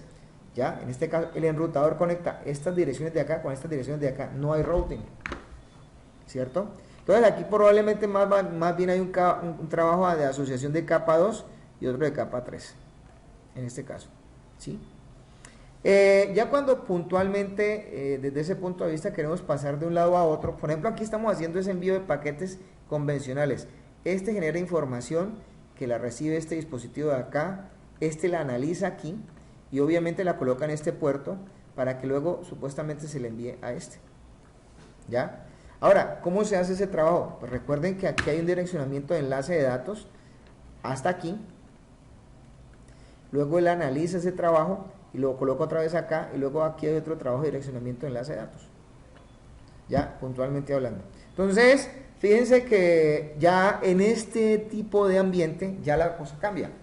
Porque ya el enrutador tiene que conocer qué tiene entre extremos. Entonces, ahorita hacemos un ejercicio con respecto a esto. Entonces, aquí tenemos, por ejemplo, un router que necesita enviar datos acá. Pero realmente ese también necesitaría, para poder que se envíe datos, ese tendría que llegar hasta acá. ¿Cierto? Entonces, esas partes son las que tenemos que resolver precisamente. ¿Cómo? Pues teniendo en cuenta la forma de enviar los datos. Ahora, el subnetting, para no mezclar estas cosas, pues digamos que es uno de los mecanismos que hacemos nosotros precisamente para coger una red y segmentarla completamente. ¿Qué tenemos que hacer nosotros con estas redes? Pongan cuidado. Entonces, por ejemplo, aquí tenemos una dirección que en este momento, según los rangos, es clase B. Esa red clase B usa un prefijo 16. ¿Esto qué quiere decir? Que supuestamente lo 16, ¿por qué? Este número 16 hace referencia a la cantidad de bits usados en el valor de la red. Aquí, por ejemplo, hay ¿cuántos bits? 8. ¿Y cuántos hay especificando este 5? 8. O sea, en otras palabras, tenemos que si yo quiero escribir esto de forma binaria y este de forma binaria, tengo que usar 16 bits. Entonces me quedan 16 bits para denominar un host. ¿Cuántas posibilidades tengo de host? Pues yo tengo 2 a la 16. ¿Cierto? Esto me da un número bastante grande, ¿no? De posibilidades de host por cada red clase B. Ahora, no se trata de hacer eso. Si yo quiero hacer redes más pequeñas, con dominios de broadcast más pequeños, lo que puedo hacer es segmentarlo. Entonces, por ejemplo, aquí ¿cuántas redes hay? Contémoslas. Aquí 1, 2, 3, 4, 5, 6, 7. Entonces, si notan un poquito, estas redes van de 32 y en 32, ¿cierto? Entonces, Fíjense que esta situación implica conocer muy bien que lo que está aquí determinado por estos tamaños, por estos números, se denomina subnetting. ¿Por qué? Porque esta red llegaba hasta aquí y estamos viendo que este campo que está aquí está ocupado con una numeración especial en la que básicamente todos ellos tienen números pares. Si notan un poquito, ¿sí? Esos números pares están determinándose en esta parte de la estructura de la red, en el tercer octeto. Esto que está aquí, lo que estoy aquí señalando. Esos números, para que ustedes los entiendan, ¿cierto? Son los que precisamente van a ser los que determinen las redes. O sea, estas redes son bastante grandes, ¿sí? En este caso. Vamos a mirar pues cómo se va a trabajar el concepto de las subredes. ¿Qué es una subred? Entonces, por ejemplo, yo puedo construir subredes de acuerdo a la clase. Por ejemplo, yo podría construir una subred en una red clase A usando 24 bits. Yo podría usar una subred en una clase B, perdón, en ese caso usando 16 bits. Velos, acá están. O sea, aquí están los 24 bits para la clase A, los 16 bits para la clase B y los 8 bits para la clase C. En una red clase D no se pueden hacer subredes realmente. Entonces, en este caso, ¿qué es lo que toca hacer? Pues tener muy en cuenta que a cada clase de red la organiza un concepto que se denomina máscara. La máscara de la red clase A es 255 y 3 ceros. La máscara de la red clase B son 2 veces 255 y 2 ceros. Y la máscara de la red clase C son 3 veces 255 y un 0. Ahora, los 255 son representaciones binarias de las sumas acumuladas de unos sucesivos. O sea, ¿cuántos unos sucesivos tengo en una red clase A? 8. ¿Cuántos unos sucesivos tengo en una red clase B? 16. ¿Cuántos unos sucesivos tengo en una red clase C? 24. Entonces, los ceros remanentes por cada clase me indican a mí, puntualmente hablando, como pueden apreciar, es la combinación de hosts posibles. O sea, yo tendría un 2 a la quién sabe qué tamaño de ceros por cada clase de subred o red. Entonces, por ejemplo, aquí están precisamente hablando de eso. Aquí están hablando del rango que existe entre la 0 y la 127. La 127 es una dirección especial. Entonces, aquí toman, por ejemplo, un segmento de la red clase 10. Entonces, están tomando desde la 10 completa hasta el final. Esto que está aquí es el número de broadcast que tiene la red clase 10 de prefijo 8. Este es el número de broadcast que tiene la red 172.16 de prefijo 12. Ya les digo por qué el prefijo 12. Y ese sería el valor que tenemos nosotros para la red clase C. Este es un direccionamiento privado, ¿no? O sea, lo que pasa es que para muchas personas existe ese tipo de cosas. Ahora, definamos qué es una subred. Una subred realmente no es algo físico. Es más bien una estructura lógica que comparte dentro de una misma red física, en este caso, ¿sí?, un espacio. Entonces, ¿cómo se puede identificar? Pues usando precisamente dentro de... Es como llegar y decir nosotros que en una familia hay 5 hijos y cada hijo tuvo su propia familia. Entonces, cada hijo sería una subfamilia de la familia más grande, en este caso, ¿sí? Entonces es como llegar y segmentar las cosas. Entonces la máscara de subred precisamente va a indicar esa segmentación. Tenemos una máscara para la red y una máscara para subred. O sea, la máscara de la subred está supeditada a la máscara de red, como pueden apreciar. Entonces, ¿por qué se hace esto? Porque precisamente lo ideal es descentralizar, hacer más pequeñas las redes. Con subnetting se pueden vencer las limitaciones, ¿sí?, de lo que es la aglomeración de muchos dispositivos en una misma red. Se mejora en ese caso el consumo del ancho de banda, aunque pues supuestamente pues existen otros tipos de cosas, pero lo ideal es siempre hacer segmentación en las redes. No es bueno tener las redes tan grandes, lo mejor es tener las redes de pronto más pequeñas. El subnetting precisamente pues se hace especificando ese concepto. Hay un concepto que se llama segmentación de capa 3. Eso implica coger una dirección IP puntualmente y partirla en varios segmentos iguales en lo posible, o asimétricos dependiendo de la forma en cómo se estén manejando los prefijos. En este caso, por ejemplo, aquí tenemos de muestra ¿no? Un ejemplo, tenemos la dirección IP 193.110. Esta es una dirección clase C que tiene un prefijo 24. Quiere decir que él tiene una máscara de 3 veces 255 y un 0. Me están diciendo a mí que se requieren 6 subredes. Entonces dice que la red más grande va a tener 25 máquinas. ¿Cuántos bits podemos sacar para hacer subnetting? Entonces, en este caso, presten atención, ¿cierto? Si necesitamos 25 máquinas, ¿sí? Y necesitamos 6 subredes, entonces yo voy a hacer aquí un pequeño cómputo. Vamos a ver si esto me lo permite hacer. Entonces yo tengo puntualmente 3 veces 255, ¿sí? Tengo un octeto que está lleno de 8 ceros, ¿sí? Aquí yo tengo 8 ceros, 8 ceros, tengo 6, 7 y 8. Ahí están los 2, 4, 6, 7, 8. ¿Listo? Entonces, estos 8 ceros que yo tengo acá, que son los que supuestamente me están expresando este valor 24, porque recordemos que la máscara hacia acá está llena de unos binarios, o sea, tiene 3 veces 255, ¿cierto? Ahí me perdonan los números, ¿no?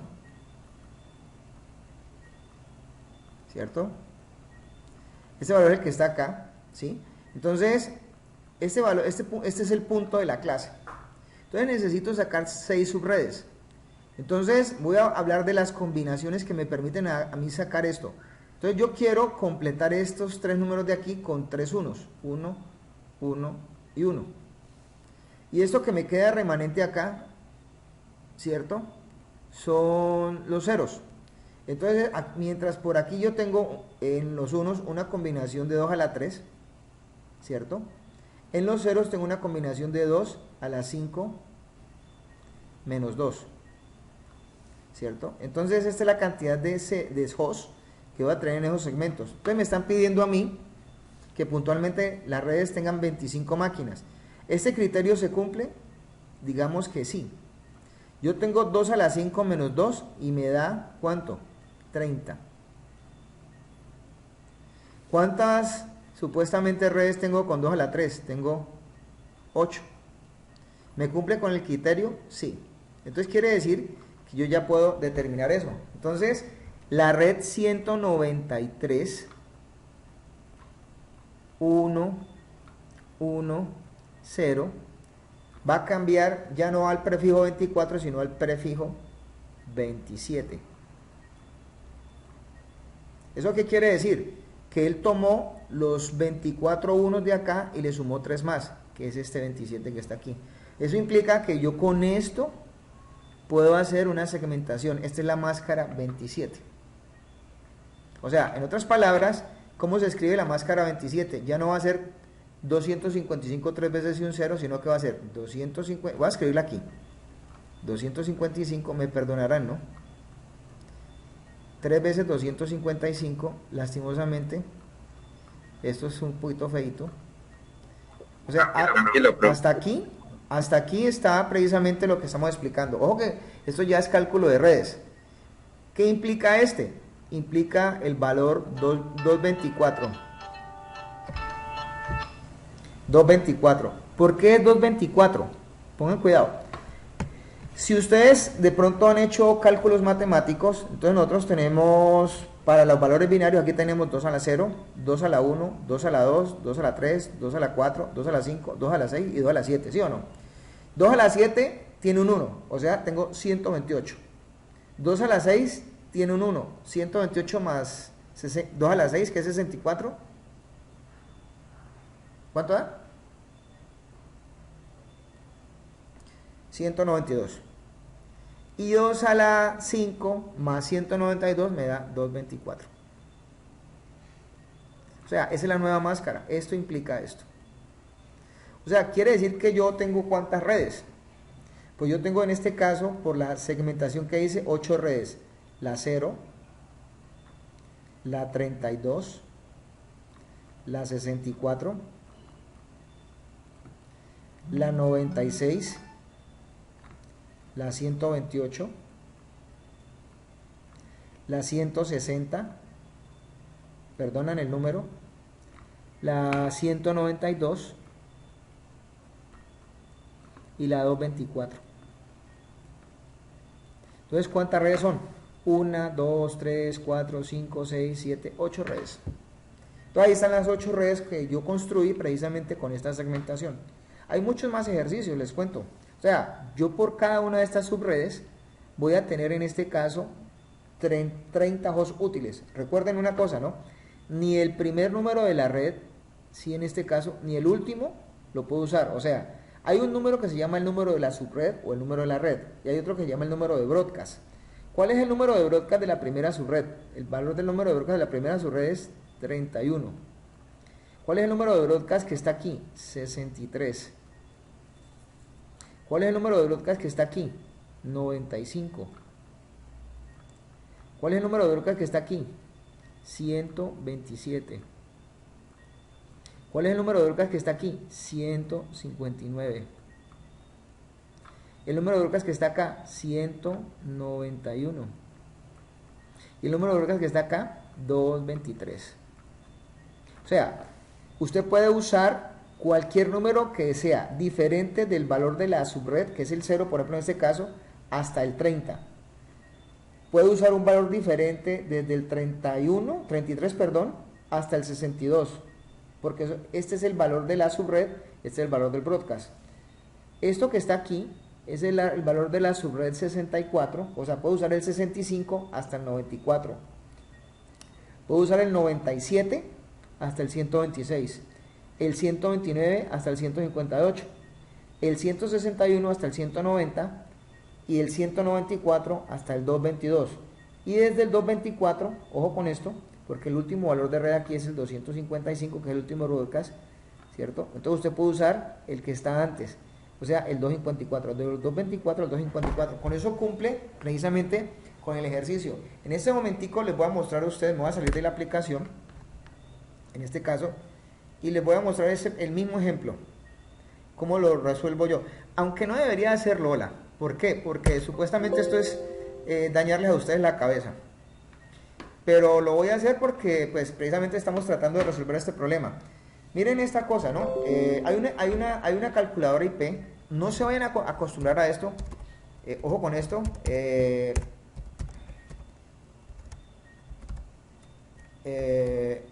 Pues no debería hacerlo, ¿no? Pero lo voy a hacer con ustedes. Por ser la primera vez que me toca esto hacerlo, pero no lo debo de hacer. Pongan cuidado. ¿Cómo era la red? La red era la 193, ¿cierto? ¿Cuál era el otro valor? 110, 1.1.0. Yo lo hice a mano.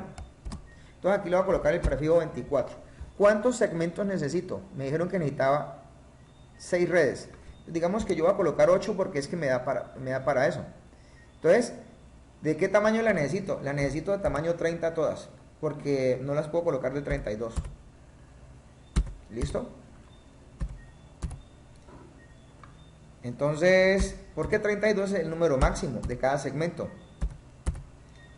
¿Sí? Pero igual me va a dar igualito. Miren, entonces me va a quedar igualito como lo hice en la diapositiva. Ahí está. Entonces, aquí está la red, ¿cierto? La máscara calculada, ¿cierto? O el concepto del prefijo calculado, la máscara en números decimales y el rango asignable más el broadcast. Entonces, supuestamente esto cumplió la necesidad. ¿Cuántas redes tengo? 8. La última red precisamente tenía, en este caso, el broadcast 193.1.1.255, este segmento que está aquí, contra precisamente y el valor de red era este, ¿no? La máscara usada fue esto. O sea, tengan cuidado con esto, ¿no? Porque, pues, estas herramientas hay que aprenderlas a usar. Básicamente lo que tienen que hacer ustedes es hacer esto a mano. La idea es esa. Yo les voy a pasar a ustedes ahorita en la carpeta que les voy a colocar en la clase, precisamente una cartilla de ejercicios. Porque esto tiene más cosas, ¿no? Esto no es solamente eso, ¿ya? Tiene muchos más ejercicios. La idea es que construyamos redes en este caso, ¿no? Porque el subnetting da las posibilidades de cuánto quiere poder usted segmentar una red, cuántas subredes puede tener. En este caso usted puede jugar con números de redes versus números de hosts. Muchas veces los criterios de diseño están de acuerdo a la cantidad de hosts y con base en eso se determinan las redes. Supongamos que yo tengo una empresa en donde yo tengo 20 departamentos y por cada supuestamente, este ejemplo lo vamos a hacer en la calculadora IP que les muestra en línea. Vamos a volver a hacer un nuevo cálculo, ¿cierto? Supónganse que yo necesito, en este caso, 20 subredes. 20 subredes es bastante, ¿no? No, supongamos que son muchas. Pongámosle como 12 subredes, ¿cierto? Y quiero que por cada subred los tamaños que yo tengo supuestamente varíen, puntualmente hablando, ¿cierto? Que no sean mayores a 10 hosts. Por ejemplo, vamos a hacer así, vamos a llenar esto así. 12 hosts, 9 hosts. No me puedo pasar de 14. Ya les explico por qué. Digamos que otra vez 10. Digamos que 11. Pongamos por acá 8. Por aquí 7. Por aquí 4. Por acá pongamos 12 otra vez. 11. Y por acá de pronto un número que no nos coloca mucho. 9. Entonces, con base en esto, fíjense que yo necesito ¿cuántas redes? 12 redes. Me pueden salir muchas más, ¿cierto? Pero entonces, si yo estoy diciendo que los tamaños de red no sobrepasan el número 14, quiere decir que yo le estoy haciendo énfasis al desarrollo puntual de una red, por ejemplo, en clase C. Supongamos que voy a colocar una red clase C de esta manera: 192.168.1.0, ¿cierto? Pero el valor de red que voy a usar es una red completa, entonces voy a usar el valor de red 24. Entonces yo quiero saber es cuántas veces o cuántas redes me van a resultar de aquí. Vamos a mirar a ver cuántas me salen. Entonces según eso, pues me pueden resultar las que yo precisamente necesito, con las especificaciones de las máscaras que quiero. O sea, este algoritmo, como ustedes están viendo, organiza las redes por tamaño. O sea, tienen que entender eso en ese caso, ¿no? Miren que aquí habían redes prácticamente que ubican de acuerdo a la necesidad de los hosts, ¿cierto? Esto implica la cantidad de hosts. Este manejo que se dio aquí fue un manejo asimétrico. ¿Cuántas redes salieron? Casi todas de 28 y una de 29. ¿Por qué lo hace de esta manera? Porque precisamente para 13 hosts, o sea, 3 es un valor que por combinaciones de 0 es mayor a 2 a la 3, pero menor que 2 a la 4, menos 2. O sea, 2 a la 3 menos 2 me da 6. Y 2 a la 4 menos 2 me da 14. O sea, cumple con la necesidad. 12 me cumple con lo mismo. 11 me cumple con lo mismo. Por 9 es mayor que 6 y menor que 14. Pero ¿qué pasa con supuestamente 7? 7 está en el límite. 7 es 2 a la 3 menos 2 me da 6. 6 es menor que 7. Pero 7 es menor que 14. Entonces por eso es que supuestamente esta teniendo 7 le da lo mismo que tener 13. Para supuestamente tener el mismo concepto de tamaño. Pero 4 ya es otro asunto. ¿Por qué? Porque 2 a la 3 menos 2 me da 6. 6 es mayor que 4. Y o sea, señor, ¿decían algo? Bueno, 2 a la 3 menos 2 me da 6. 6 es mayor que 4. O sea, 4 se puede cuadrar precisamente con un prefijo de red más pequeño. Entonces fíjense que aquí dio un trabajo asimétrico, en este caso, para este ejemplo, ya, desde ese punto de vista. La idea es que ustedes, les voy a pasar a ustedes una cartilla, que puntualmente yo tengo acá subida en el Google Drive, en este caso, en la carpeta de ustedes. Aquí hay unos documentos, donde supuestamente pues necesito que lean esta parte que está aquí, sobre lo que es la encapsulación, la historia, dentro de su carpeta. Creo que por acá les coloqué yo a ustedes. Ustedes no la tienen. Pues la idea era como tal, este es el decodificador ese que usábamos nosotros en la clase. La idea es que trabajemos con una cartilla. Creo que la cartilla está en otra parte. Tengo que darles acceso a una cosa que se llama biblioteca general, en donde supuestamente esa cartilla sí está acá. Aquí de todo en este caso, ¿no? Me tocaría a ustedes, aquí hay ejemplos. Precisamente una de esas cartillas es esta. Voy a abrirla. Entonces, por ejemplo, aquí pueden ver un workbook de direccionamiento IP y subnetting. Entonces, por ejemplo, aquí podemos precisamente aterrizar todos estos conceptos que hemos estado manejando. En este caso pueden ver ustedes puntualmente lo que es las direcciones privadas y las máscaras aplicadas por cada una de ellas y los ejercicios que puntualmente tienen que de pronto hacer en este caso.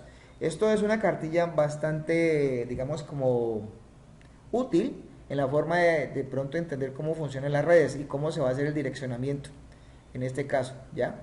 Entonces, por ejemplo, aquí sería para que ustedes aprendieran a determinar qué clase es cada dirección de red. Esto hay que aprendérselo, ¿no?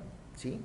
Puntualmente hablando. Dependiendo de eso, pues uno puede reconocer cuáles son las redes, dependiendo también de la máscara. Por ejemplo, esta es una red clase B, en este caso, en donde yo me puedo dar cuenta, como pueden apreciar, que la red es 188.10. Esta, por ejemplo, según la máscara, es la red 10.10.48, ¿cierto? Y así sucesivamente. Aquí de todo, ¿no? Estos ejercicios son inicialmente para que los trabajen, ¿ya? Luego de que hagan trabajo con pues supuestamente, pues acá hay otra cartilla, que es la de manejo asimétrico de redes, que es la que está acá. Entonces, es la de entender el concepto, pero primero, por favor, trabajemos con esta que está acá. Se la voy a pasar, la voy a descargar de una vez y la voy a pasar de una vez a esa cartilla. Ahora, lo ideal es que también tuvieran acceso a esta carpeta, ¿no? En este caso. Yo creo que podríamos hacer esa parte de una vez y colocarlos a todos precisamente acá. Pues de aquí no he querido quitar a nadie antes de precisamente pues porque es que todo el mundo se sirve de esta carpeta. Esa es la idea, que hay hasta videos con los cuales ustedes pueden estudiar. De hecho, pues yo he subido unos videos que más adelante van a usar ustedes para lo que es la implementación de redes, en este caso. Pero puntualmente me interesa es que trabajen primero con la numeración IP, ¿cierto?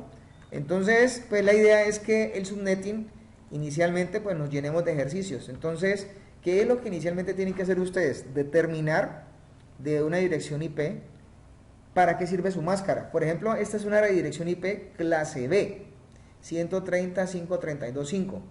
Esa es una dirección IP que tiene un host, ¿cierto? Como el valor que está acá determinado, que estoy señalando. De acuerdo a esta máscara, podemos decir que la máscara de él tiene 16 bits en 1 y 3 bits del tercer octeto en 1. O sea, su prefijo, en otras palabras, si lo voy a dejar aquí escrito, es /19. Entonces, ¿cómo se determinó el 19? Porque yo tengo 8 unos y 8 unos 16 y 3 19. Esto implica que vale 255, 255, 224. ¿Ya? Bueno, prácticamente pues es que la idea de esto es que ustedes aprendan a detallar para qué se usa la máscara. La máscara puntualmente es para precisamente ayudar a organizar técnicamente hablando cómo está definida una red por segmentos. O sea, uno puede hacer redes muy grandes o hacer subnetting para hacer una cosa que se llama segmentación, en este caso. Ahora, lo importante es que sepan para qué sirve cada cosa. Por ejemplo, si yo tengo un valor de un host, ¿cierto? Y le aplico una comparativa AND con su máscara.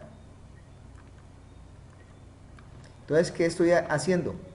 El resultado de esto es precisamente la red o la subred. ¿Listo?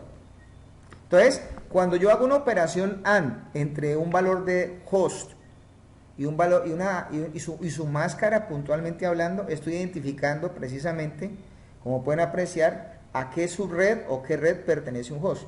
Entonces, por ejemplo, si yo estoy haciendo aquí una AND entre el número 193.111.68 y la máscara 3 veces 255.224, inmediatamente si yo hago una operación AND allí, binaria, me doy finalmente cuenta de que el valor que supuestamente me va a quedar es 64. Eso lo podemos hacer aquí rapidito. Hagámoslo de una vez para que de pronto nos demos cuenta.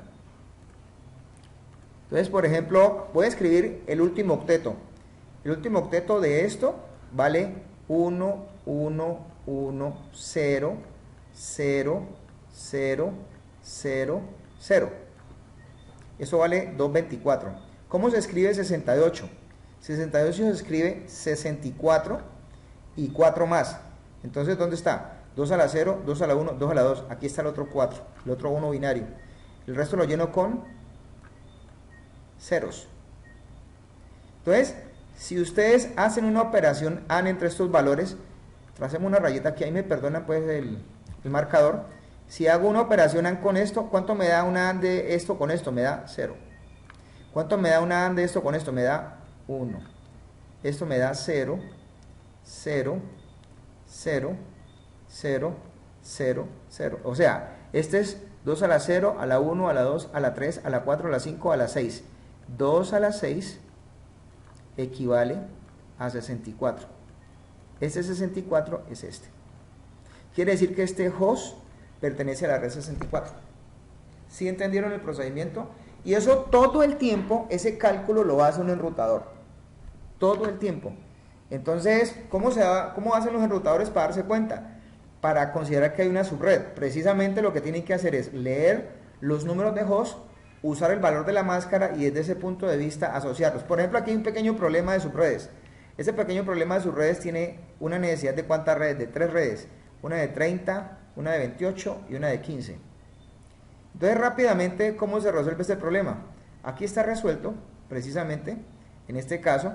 Entonces, ¿qué se ha hecho puntualmente hablando? Entonces, los valores de redes que supuestamente vamos a usar son 30 hosts, 28 hosts y 15 hosts.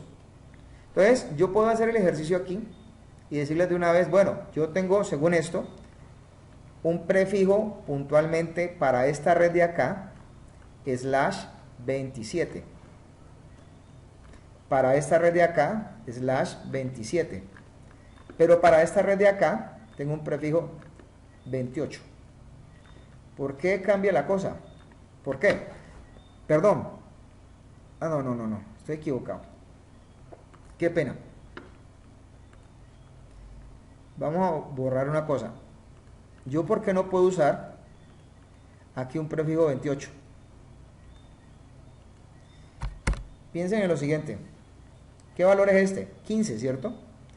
¿Cuánto es 2 a la 4 menos 2? 14. 14 supuestamente es menor que 15. Entonces, ¿cuál es el número que sigue? 2 a la... hacia atrás, ¿no? Porque esa combinación de 2 a la 4 no me sirve. Entonces me tocaría usar... ¿qué valor? 2 a la 5. 2 a la 5 es... menos 2 es 30. 30 es mayor que 15 y obviamente mayor que 14. O sea, este valor así tenga 15, en este caso, pues ahí está yéndoseme las luces. Esto tiene un valor 27 también. Entonces, ¿cuáles son las redes acá? Las redes serían, para esas tres redes yo podría partirlas así. Teniendo en cuenta de que este es el mismo valor para todas, las subredes son las punto 0 con prefijo 27, la punto 32 con prefijo 27 y la punto 64 con prefijo 27. Perdón los números, ¿no? En este caso, entonces ahí están las subredes. Este ejercicio está aquí recreado para que lo revisen. Entonces, ¿qué es lo que tienen que hacer ustedes? Prácticamente lo que estamos diciendo es pidiendo prestados dentro de este campo del host de la máscara un número de espacio de ceros para que sean convertidos en unos, como pueden ver, ¿cierto? Para que puntualmente nos permitan hacer las subredes. Básicamente es eso. Entonces, la regla de los hosts se rige por esta, ¿cierto? O sea, la combinación de ceros se rige por esto. La combinación de unos para una red o subred se rige por esto nomás. Esto nomás, no se le resta 2. ¿Por qué se le resta a una combinación de ceros el menos 2? Porque una parte del bit de los números sirve para la red o la subred. Y la otra parte del otro de la subred, de la suma de C1 más C1, sirve para identificar el broadcast. 1 más 1 es igual a 2. No se les olvide esa parte. O sea, es una manera como muy coloquial de explicarlo, pero es la realidad. O sea, yo tomo la dirección de subred y la dirección de broadcast. Y lo que tengo entre ellos dos se denomina rango útil. Eso es básicamente lo que va a pasar, ¿ya? Aquí tenemos precisamente el rastreo del ejercicio por etapas, puntualmente. Miren que aquí hemos hecho un arreglo puntual, tomando estos ceros y emparejándolos con los ceros de la máscara, y lo hemos rellenado con unos. 24 más 3, 27. O sea, de 24 pasamos a 27. Y obviamente pues producimos las subredes. La subred 0, la 1 y la 2. A nosotros nos interesó precisamente fueron estas, puntualmente hablando, en este caso. ¿Por qué? Produjimos la 0, la 32, la 64. Las demás no nos interesaron porque de importancia para nosotros eran esta y esta, que eran las que cubren el requerimiento. En este caso. Ahora, este concepto, digamos que yo una vez voy a hacer algo con esta situación. Esta parte de aquí, que está diciéndose ahí, no la voy a tener en cuenta porque eso ya no se usa. En este caso. Para que de pronto lo tengan presente para este tipo de ejercicios. ¿Ya? Y básicamente digamos que eso es como que la entrada de esta situación. ¿Cierto? Entonces aquí se usaron la 0, la 32 y la 64. Son 3 subredes que dieron en ese problema. Entonces aquí están supuestamente los ejercicios ya asignados, según esto, ¿no? Entonces aquí por ejemplo están mostrando la 1032, que fue la segunda, o sea, la red número 1. Y están colocando por ejemplo host, tomaron desde la 33, 34, 35, 36, 37. Y así sucesivamente, ¿no? Entonces con esta parte podemos darnos cuenta de que nosotros podemos hacer asignaciones de redes. Aquí hay otro ejercicio, pero con una red clase B y una red clase A que queda propuesto para que ustedes lo hagan, precisamente para que lo determinen, en este caso. Entonces, aquí hay unos pequeños ejemplos de cómo supuestamente uno determinar qué máscaras son útiles y qué direcciones de máscara son válidas y qué direcciones de máscara son inválidas. Entonces, hacen este ejercicio. Por ejemplo, como para mencionarles, el número más grande de ceros tomados en una máscara para IP versión 4 es en este caso 30, porque solamente me deja una combinación de dos hosts útiles. ¿Cómo sale esa situación? Les voy a decir por qué. Supuestamente me quedan dos ceros. Dos ceros son 2 a la 2 menos 2. ¿A qué es igual esto? A 4. 4 sería el primer host de la red. Perdón, a 4. Aquí está compuesto esto. Perdón, discúlpenme. Cometí un pequeño error. Esto es igual a, puntualmente,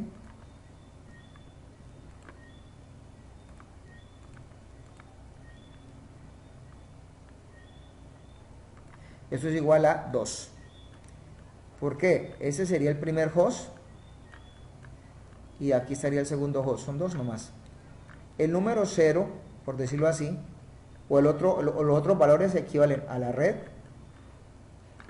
Y el otro valor que está acá, supuestamente que puede ser un valor X cualquiera, pertenece al broadcast de la red. Entonces hay un número que de pronto está determinado que es un número X o Y, X para en este caso, para el valor de la red, y un valor Y que es para el valor del broadcast. O sea, en una red de estas tiene que haber eso definido: la red, el broadcast y los hosts útiles. Este es el rango útil en este caso. Por ejemplo, con un prefijo 29 tenemos, en este caso, para hacer 29 tenemos ¿cuántos ceros especificados? 2 a la 3 menos 2. Esto me va a dar ¿cuánto? 6. Quiere decir que, pues, ¿por qué no son 8?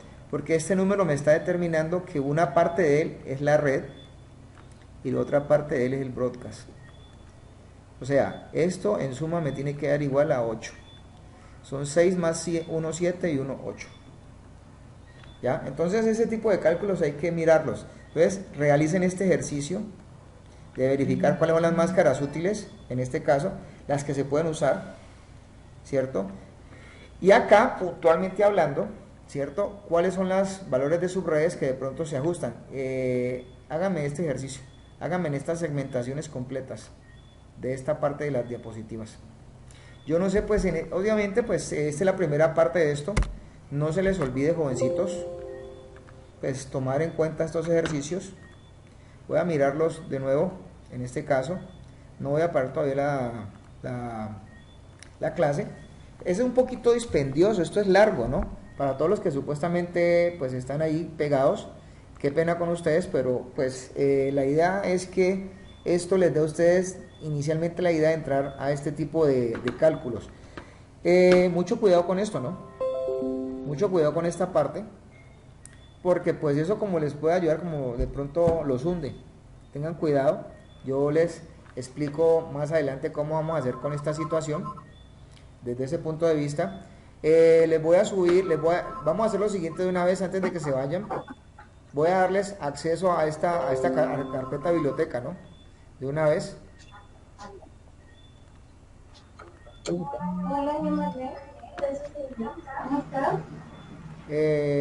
a quitar aquí el video para que no nos consuma tanto ancho de banda esto. Entonces voy a meterlos acá todos. Entonces vamos a empezar por ustedes. Pues aquí sería meter a ¿quién? ¿Cómo es que se llama? Camilo. Los que están, ¿no? Ahí está Camilo. Dígame. ¿Cómo es que llama usted? ¿Camilo qué? Camilo Mesa, Valencia. Camilo Mesa. No está, no existe. Condesa. Emma no existe. ¿Camilo qué? Camilo Mesa. No, mentira, vamos a hacer una cosa para acabar esto más rápido. Vamos a hacer lo siguiente. Voy a buscar el correo que les mandé hoy, ¿cierto? Que es este. Más rápido. Y pues a mí me imagino que ya aparecen todos, ¿no? Sí. Ahí estamos todos. Sí. Incluyendo los que no vinieron hoy. Vamos a ver. ¿Será que esto lo toma? ¿Así nomás? Sí. Pague las empanadas que no vino. Listo, vean. Andrés, las de... Entonces, ¿Quién las de las empanadas? sí, quedaron debiendo las empanadas Andrés. ustedes. No ¿Qué? hablen de empanadas que estoy grabando, ¿no? Listo, entonces se fueron. En este caso, digamos que ya listo, jovencitos. Ya deben estar ahí. Entonces voy a llamarlos.